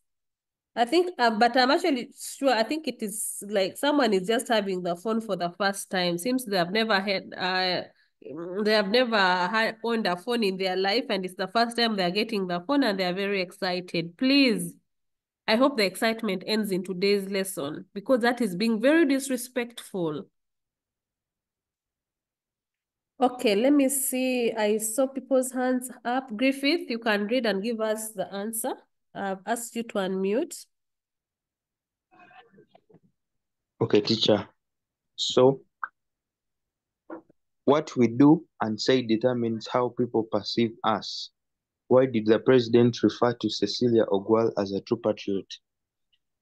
So, for that item, this is what I think. The president referred to Cecilia Ogwal as a true patriot because she was one of the strongest and most charismatic women leaders that promoted democracy and human rights. I will ask you why. What did she do? Griffith, what do you think she did? I think, regardless of her being an opposition leader, she always fought for democracy and human rights, because she even chose that we move away from the system of single partyism to multi-partyism, as Yes. reflected in the passage. Thank you. Now you have given us the answer, but the first point you gave was not an answer. So that is one of the things that make us really fail passages or comprehension passages. We just give hanging points. So here you need to actually tell us, what did she really do for her to be referred to as a true patriot? It is true that she's what you said at first is actually true, but she did not actually really give us what actually she did. So then, remember we said that when it comes to answering questions in the passage, we use complete sentences. So, and for you to use a complete sentence, it doesn't mean that you come and repeat the whole statement that, for example, why did the president refer to Cecilia Ogwal as a true patriot? You don't have to say, the president refers to Cecilia Ogwal as a true patriot. No, that is unnecessary repetition. You can just say that Cecilia Ogwal is referred to as a true patriot because, then you give the reason why she's referred to as a true patriot. Avoid unnecessary repetition. Some of us at times have unnecessary repetition and we make our work crowded or bulky, yet you're supposed to actually just have a complete sentence without repeating the entire statement. So apart from what Griffith said, one thing is she had the country at heart, but what is it that shows that she had the country at heart? She hoped to ensure that the country transitioned from a single party to a multi-party politics in 2005. Then the other thing is because Griffith mentioned that she was part of the opposition, despite the fact that she was part of the opposition, she was the unifying force between the opposition and the government in parliament. The other thing is she stepped in and helped feuding legislators to bury their differences. It is actually even here. It is very clear. Let me just go there here that she helped feuding legislators to bury their differences. And for this reason, she gained enormous respect from the legislators on all sides and even had her own reserved seat in the assembly. So I hope you know the meaning of the word feud. Feuding is disagreeing. It means these feuding legislators, that the legislators that had their disagreements. They had their own misunderstandings. So that is it. So here we give one score, and you know that as per now, it's not like back then where the passage would carry 2 scores, 3 scores. This time, every question in the passage only has 1 score. So here, you only give 1. I've given like 3 things that you would have presented. But we were only looking for 1. So if you had any 1, we give a mark. But or sometimes to be on the safe side, you can give 2 or even 3 if they are there. You can give 3 responses or 2 responses so that in case you don't get the first one, you can get the second one.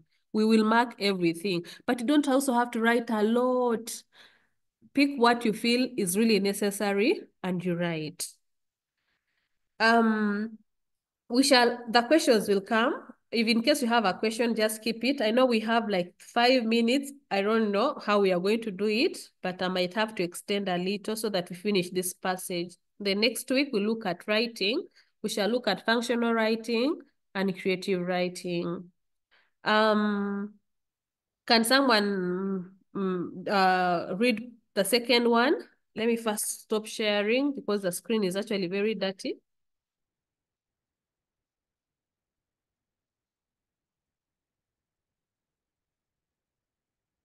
Okay. Can someone read for us the second one? Just read the second one. I am seeing Chamber of Commerce. Banange, this name. Chamber of Commerce. Okay, you can read. Let me just ask you to unmute. You can read and give us the answer.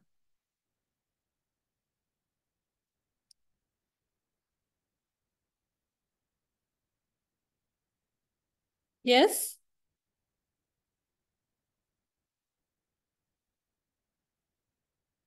Francis, you can read.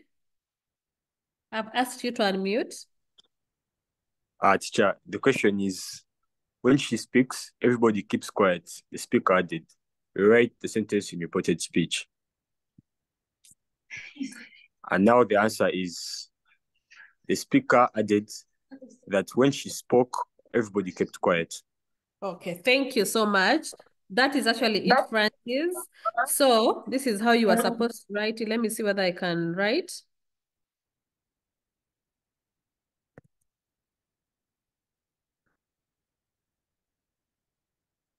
Let me just clear this like that.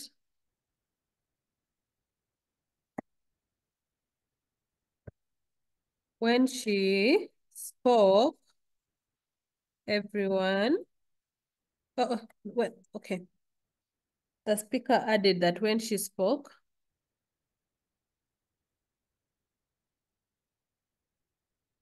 the speaker added that when she spoke,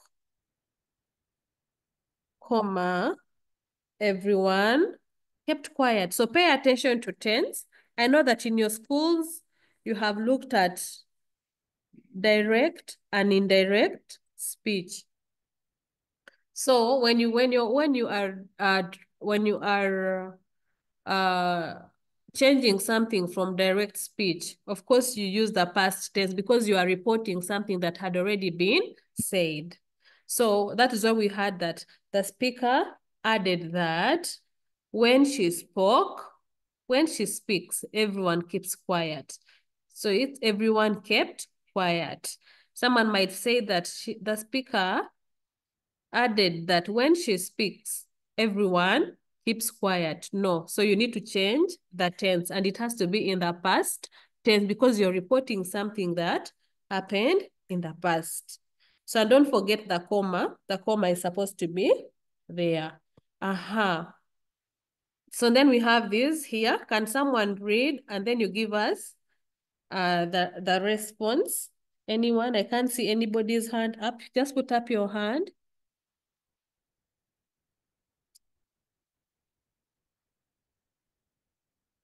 Richie.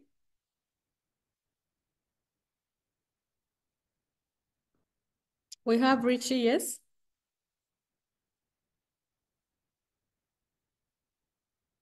Richie, I've asked you to unmute. Please unmute.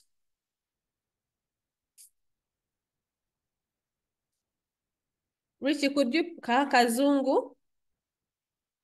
Yeah, the question is, our feelings about people are determined by how they behave towards them. Yes. Referring to the passage above, describe your feelings towards Ogwal. So the reply is, my feelings about Ogwal is, I feel angry about him, or about Ogwal. Towards Ogwal. Why? So anytime you're giving a reason, Kazungu, you make sure that you give a reason. Why are you angry at her? I'm sorry, I didn't go through the passage. Okay. Thank you, Kazungu. Maybe let me have Griffith.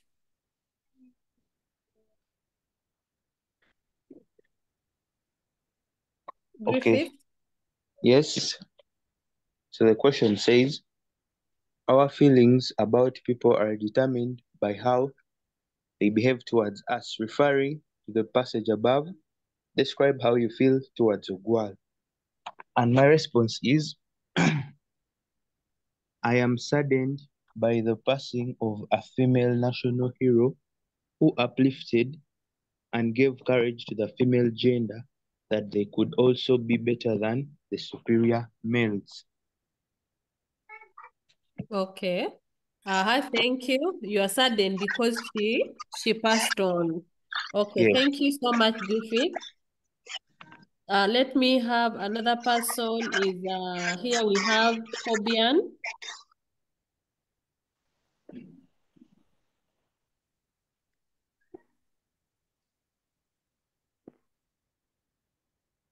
Hobian?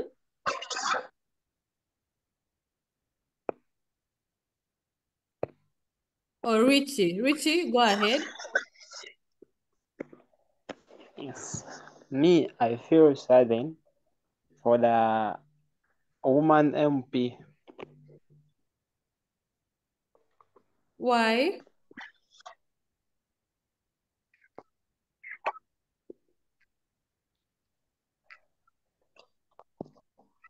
Okay. Thank you, Richie, and everyone that has been able to respond. So anytime you see, okay, let me, maybe I don't want to, Hakunihira.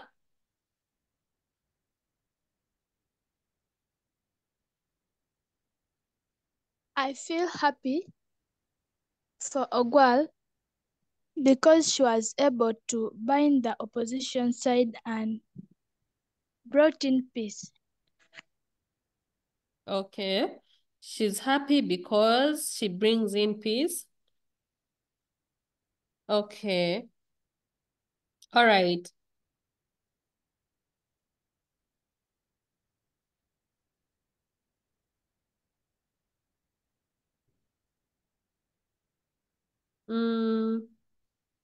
Okay, so maybe class, just to mention that anytime you have a question on feelings, anytime you have a question on feelings, I repeat, please don't state your feelings by saying, I feel sad, I feel happy.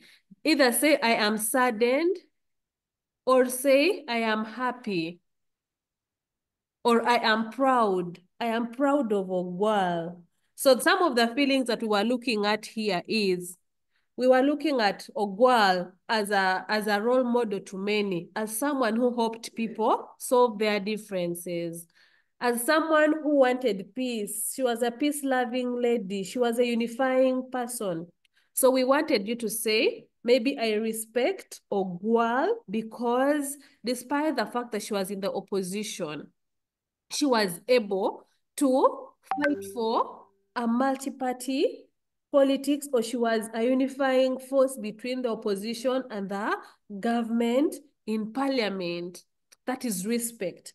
Admiration, you admire. So you say, I admire Ogwal. Please don't say, feelings of admiration are aroused in me. No, say I admire, I love, I hate, I dislike, I am angry, I am saddened. Please, class, don't shame me next month when you're doing this paper. No, please stick to stating feelings the right way. So we had things like respect, admiration, appreciation, inspiration. I am proud. I am inspired by Ogwal because she was a peace-loving lady, because she had a great, she was a role model to many people since she fought for the rights of Ugandans, you see. So that is how you are supposed to state your feelings. Please don't state your feelings by saying, I feel, all those things. No. Even in literature, those of you who do literature in your schools, you state feelings by saying, I am sad. When you say, I feel sad, you cannot feel sadness. Elvis, please stop it. You don't feel sadness, but you become sad. You don't feel happiness. Like, happiness. Unlike when you can get a paper and feel it, or you can get a cloth and feel it, the texture. With sadness, with admiration, it is a feeling, and we don't feel feelings. We have the feelings. Class, Excuse I me, hope that madam. is. Yes. Like, what is the difference between feelings and emotions? Um, I'm giving you that as an assignment. Please go and read more. Then you will tell me next week what you found out. On Sunday, I'm going back to school, madam. Oh, okay. Now I don't know. Okay, but anyway, you find out. You find out. Uh, before we go back to school. And then someone in the chat is saying, please tell me something about number. I don't know what is that. Okay.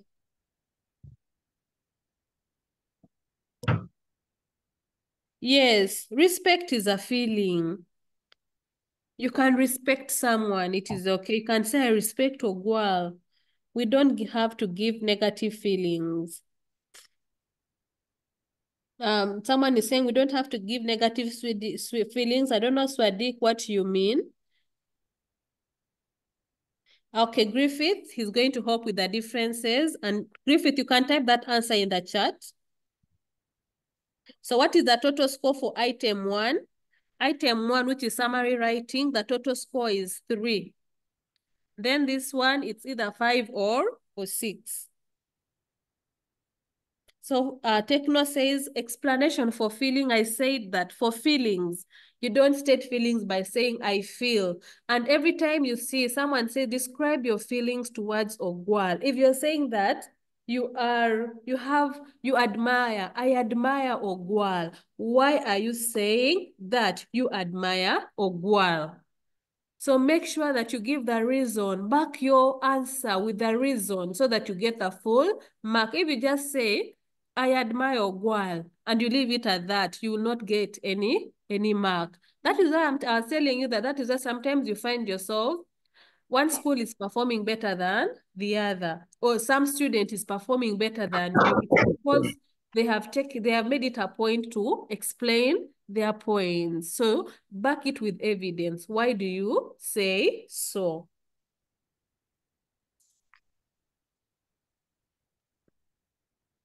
Someone says, should we state negative feelings? For example, I hate. I don't know why, Sadiq, you're saying we don't have. Kazungu, what was your question? Someone, it depending on the passage. For example, you're reading a passage about someone who is a murderer, someone who murders someone and all that. What feelings would you have for such person? You cannot tell me that you admire a murderer. So depending on the passage, you state negative feelings. Like, for example, I dislike, I hate, I detest, things like that. Yes, madam. I don't know what Kazungu wanted to know. Madam, I've got it. Just wanted to know the difference. And okay, also, all madam, right. I was a Okay. bit late in part A. I'm sorry. Okay. Opinions are not the same as feelings, please. They're not the same. Okay, and then let me move to the next question. Please, people, I request that you hold on for some time. I just finished these questions. Those of you who are really interested, please hold on for some time. I finished these questions before. Now that some of you are even going to school on Sunday. Yes. Hold on. So this is about lessons. Someone has actually was asking about negative feelings. I think that person maybe wanted to ask about negative lessons. So let's have someone read this question. Read the task that we have here. Then we answer. Norris, you can read.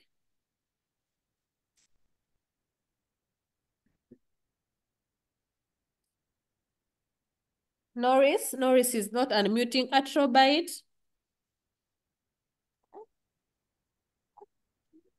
Life is a succession of lessons that must be lived to be understood.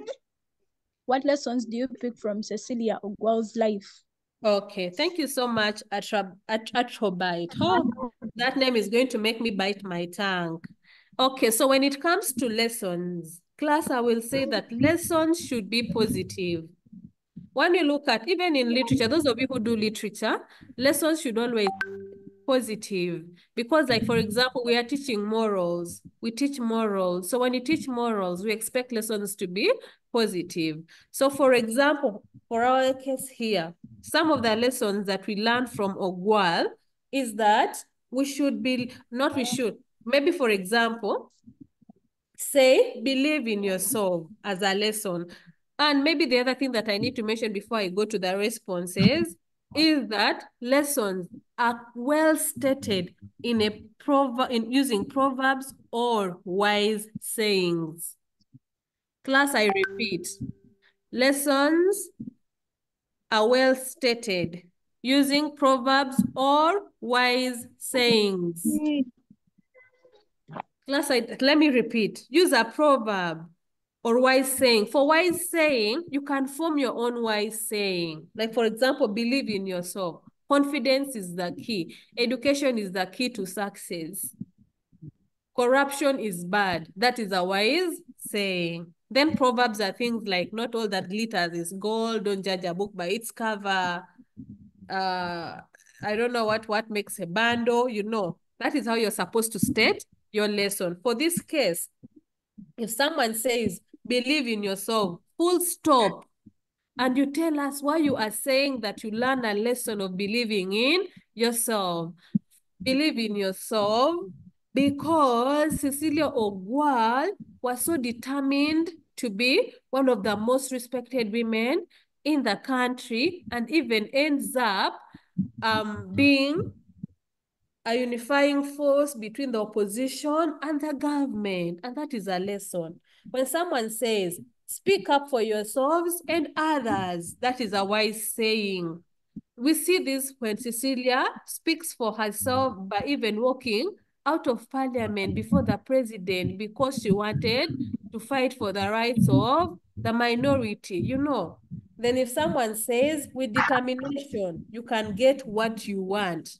We see Cecilia is very, very determined. Mariam, excuse us. If you're tired, just leave the class and let us study. So with determination, you can get what you want. Someone will be like, but teacher, I'm not seeing any proverb to use. You can formulate your own wise saying. Like, for example, fight for what is right, stand up for what you believe in, you reap what you sow, blood is thicker than water, give credit. So blood is thicker than water. We are told that in Kenya, she was able to help the refugees, give credit to where credit is due. The president calls her an iron lady. That is giving credit where credit is due. Iron lady because she really deserves the title. So that is how you're supposed to state your lessons. So every time we reject lessons that start with, I learn to, I learn not to. Please, class, don't make, if you have attended today's lesson, next month you're doing your paper, don't state your lessons like that. State your lessons by saying, by using a proverb, maybe I learned that I should fight for what is right. Or just say stand up for what is right, put a full stop, and then explain what you mean by standing for what is right. Don't say I learn to, I learn not to. No, those are, that's what someone was saying in the chat, that you're not supposed to state your lesson using negatives. Okay, I'll move to the next question. Maybe let me have someone read it.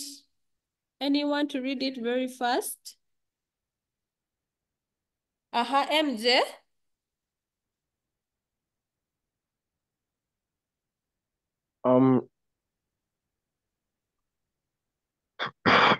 Yes, good afternoon, madam. MJ? Yes, good afternoon, madam. Good afternoon. I'm reading C. No, we are not, we are supposed to, yeah, you can read E. Okay. I'm not seeing it. Okay, I'm seeing. Okay. When she speaks, everybody keeps quiet. What does the above statement tell about the character and personality of Cecilia Ogwa? Okay. So thank you so much, MJ, for reading. So this is also another thing that is another question that is very common, asking about the character of someone. So we talk about, you say that maybe Cecilia Ogwal is assertive. Cecilia Ogwal commands respect. Cecilia Ogwal is a strong leader. She's experienced. She wields authority, or she's authoritative. That is how you state character or character traits. I know that those who do literature will have an advantage because these are some of the things that they do in literature. So here you give the character traits of a person. You can give like 3. If the examiner is marking 1, they mark 1. If the first one is wrong, at least you can get with the second one. But you make sure that you just don't write because you're writing. Be sure about what you are writing. Okay. And then the last question, can someone read that? Before you ask the questions, Kunihira. Cecilia walked out on the president in parliament, demanding that he finds a solution to the Lord's Resistance Army rebels conflict. You are a member of and your constituency is facing a similar challenge. How else would you have solved the problem? Okay, thank you so much, Kunihira. So, this one actually needs a student to be a critical thinker. Actually, when I saw this question, there was a student that said, I will write a letter to the president, something like that. No, for this case, you don't have to write a letter. So what if the letter is not delivered to the president? I was looking at responses like seek the president's audience or have a dialogue with the president to maybe seek for a way forward. Someone says ask for security reinforcement from the government. Make reconciliation efforts. And then maybe someone says collaborate with the church and maybe have National Day of Prayers, things like that, or advocate for laws that concerns the challenge, promote peace and development. So here, when you see such a question, class, we look for solutions that should be practical, acceptable, and moral. I repeat, we look for solutions that, Jonah, stop it. Solutions that can be practical, acceptable, and moral, because we are teaching morals. And then maybe another question that might not have been here, but for example, a question might come and they ask you, do you think Cecilia Ogwal was right to help the feeding legislators solve their issue, something like that. That's just an example. Do you think Cecilia Ogwal was right to help the feeding legislators? You have a question mark. So those questions are very common. Someone might just come and say, I think Cecilia Ogwal was right to help the feeding legislators because they needed to work together, maybe something like that. So such a question needs you to either say yes or no. I repeat, such a question needs you to first say yes or no. Then you defend your yes. So if you say yes, I think that she was right because they were legislators and they needed to work together. Then someone can say no because she was an opposition leader and she had no business to maybe help the government, So provide a yes and a no, then you give the reason. Don't just say I think. I do not think without giving a yes or a no. If you don't have a yes or a no, you don't get a mark for that point. Class, I feel I have said a lot. I even need to take some water. Okay. Can I see anyone with a question? Please only have questions. I start with, I'm going to pick a few people. Mercy, in case your question is answered, please don't put up your hand. Yes, Mercy? So good afternoon. Good afternoon. So at our school, we were told that. Mercy, you're very low. Kindly get closer to your own. At our school, we were told that. Yes. Question about thoughts. You just state your thoughts. You don't begin like I think or what. So without even saying yes or no? No, you say that you state it. Yes, and you state your thoughts direct. Okay, for example. And let me say, why do you think Uganda is not independent? Uh-huh. No, you state a question that would want you to either give a yes or no. Maybe, do you think Uganda should be independent? Something like that. Do you think Uganda is independent? So do you think Uganda is independent?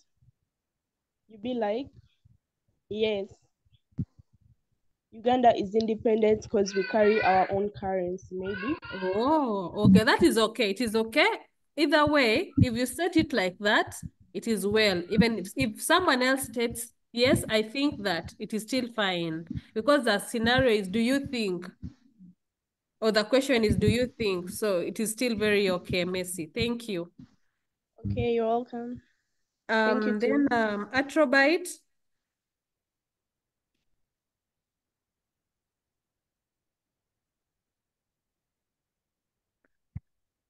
Atrobite, kindly unmute.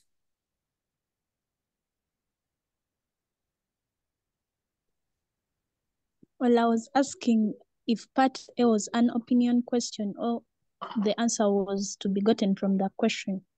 No, this one this one is in the question, because the reason why she's referred to as a true patriot is clearly seen. So when you look at these questions, in most cases, part A and B are low order thinking questions. Then the other questions are high order. So in most cases, for part A and B, you get the answers from the passage. Then the others will need you to think out of the box. Okay, thank you. You're welcome. Let me have Francis.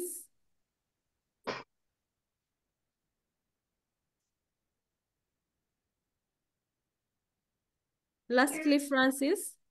Francis, kindly unmute. Yes, thank you, teacher. Teacher, my question is about lessons. Your question is about? Our teacher at school told us that you're not supposed to. It's about lessons. The question which was before this one. Yes, our teacher at school told us that when you're answering, you shouldn't say that I learned this, I learned this. You should just go straight to what you've learned. Or maybe you can say that this passage has taught me so and so. Yes. No, actually, no, that is not how you're supposed to. So that was Francis. So Francis, I will still remind you to use wise sayings or proverbs. Like, for example, fight for what is right. Or you can even say, maybe this passage has taught me that fighting for what is right is vital. Then now you explain. Yes, teacher. Okay. Yes, Bill, teacher. So yes? if I say that I learned this, that means that is wrong. Like I learn what? Like, for example, when stating what you've learned, and you Yes. say that I learned, like, never ask you what lesson do you learn, and then you say I learned this. You give your answer, so that is No, wrong. it is okay. No, but that's what, like, you can say I learned that, but you make sure that I learned that, not I learned to, or I learned not to. No. Either I can say I learned that, you reap what you sow. Yes. That is okay. Oh, yes. Okay, teacher. Okay, Bill, huh?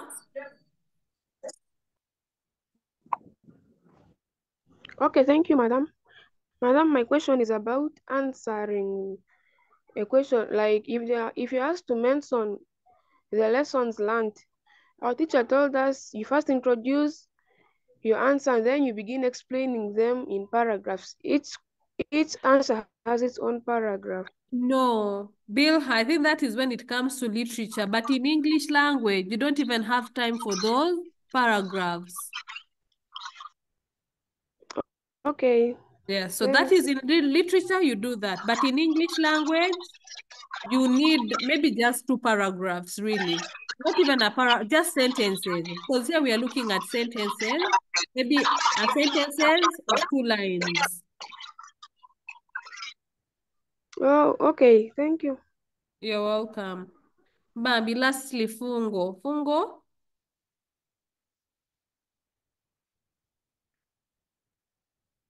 Thank you, teacher. Good afternoon. Good afternoon. Teacher, sorry for taking you back. You didn't pick my hand when we were studying summary writing. Yes. I wanted to ask something. We were told that if the scientific terms in the maybe dialogue or whatever you've been given to summarize it, it's a must that you have to write them in the fair copy. No, it's not a must. Okay. Thank you, teacher. Yes, it is not a must. You leave the scientific words. HP?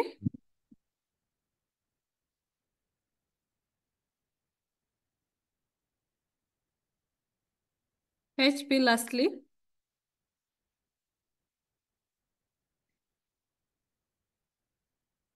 HP, we can't hear you.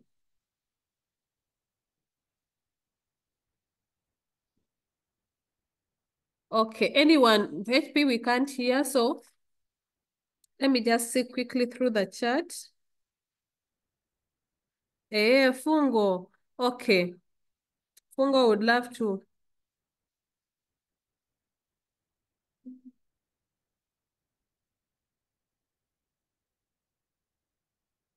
Someone says, can you talk about character and personality? I think I've talked about that.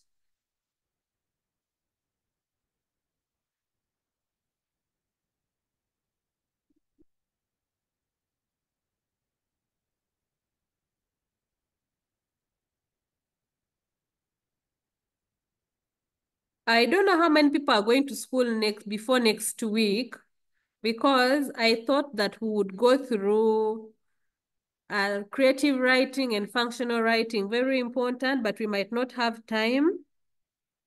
I really don't know. But so class member, I really request that you make use of what we have done in this lesson so that at least you make me proud. I'd be very happy knowing that whatever I taught was hopeful to you as you did your exams.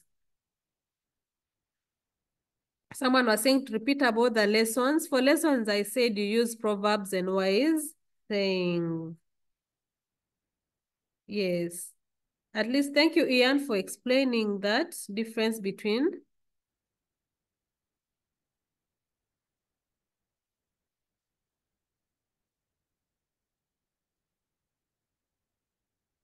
I don't know when many of you are going back to school, but for sure I would have loved to have another lesson next week on Monday.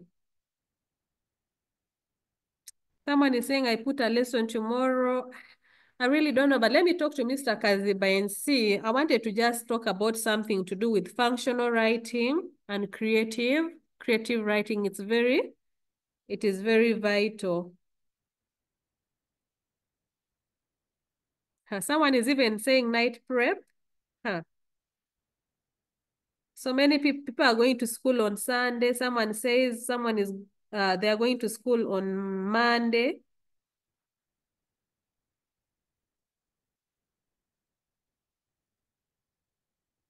Let me say. Okay, thank you, Griffith. Thank you so much. So class, let me talk to Mr. Kazibe and see.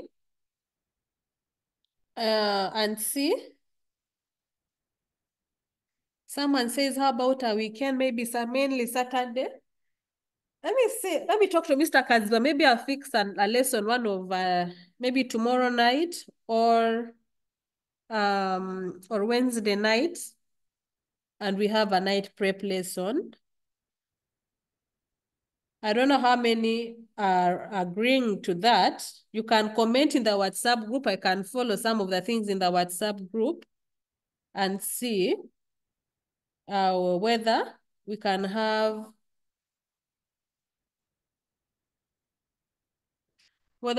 a night prep lesson before people go to school on Sunday. Yes. Okay, let me have someone to give a word of prayer. I would have proceeded, but I'm also exhausted. I am also really exhausted a lot. I'm very tired, so I need to rest. So that is my number, 90, 43, 53. So for those asking about my contact,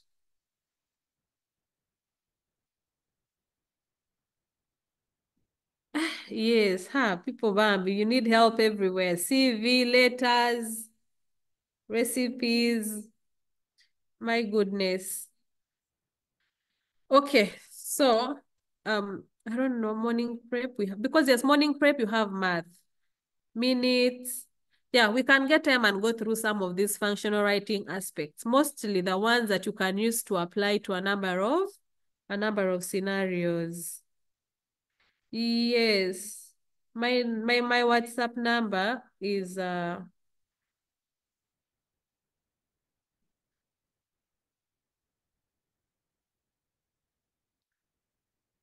is my WhatsApp number. But only really send me a message if you really need help. Those things of just saying, hi, madam, and you leave it at that. No. Yes, people, I really want all of you to pass English language. So I have sent you the number there.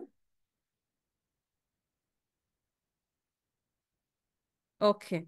Okay, let me have someone. Fungo wanted to close. Fungo, you can close with a word of prayer.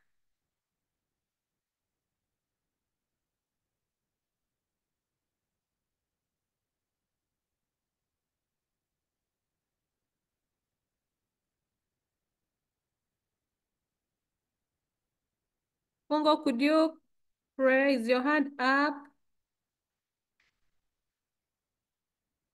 Okay.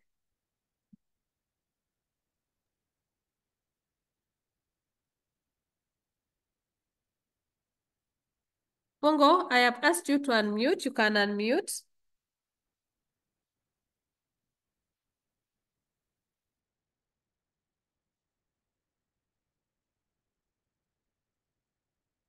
Fungo, let me ask you to unmute again. Thank you, teacher. Let us humble ourselves and we pray. Dear God, thank you for the opportunity to learn and grow today. Help us to remember and apply the knowledge gained, and may it bring us closer to you and to our goals. Guide us as we continue on our journey, and may your wisdom and love be with us always. Above all, may you grant teacher Christine all her desires and keep her alive so that she helps the coming generation. For this I pray the Lord. Amen. Amen. Thank you so much, Fungo, for that wonderful prayer. May the Lord really hear that prayer. And thank you so much, class, for being a good class, apart from the few who are disturbing us. But at least I know majority of you have been you've been an amazing class. So thank you so, so much. And my prayer is that we all perform so well. And I am really willing to help anyone who is willing to do well in English language. I want to see those A's. Yes, so otherwise, have a very good evening. I'm going to talk to Mr. Kaziba, and I see on how we can plan for a night prep lesson one of these days.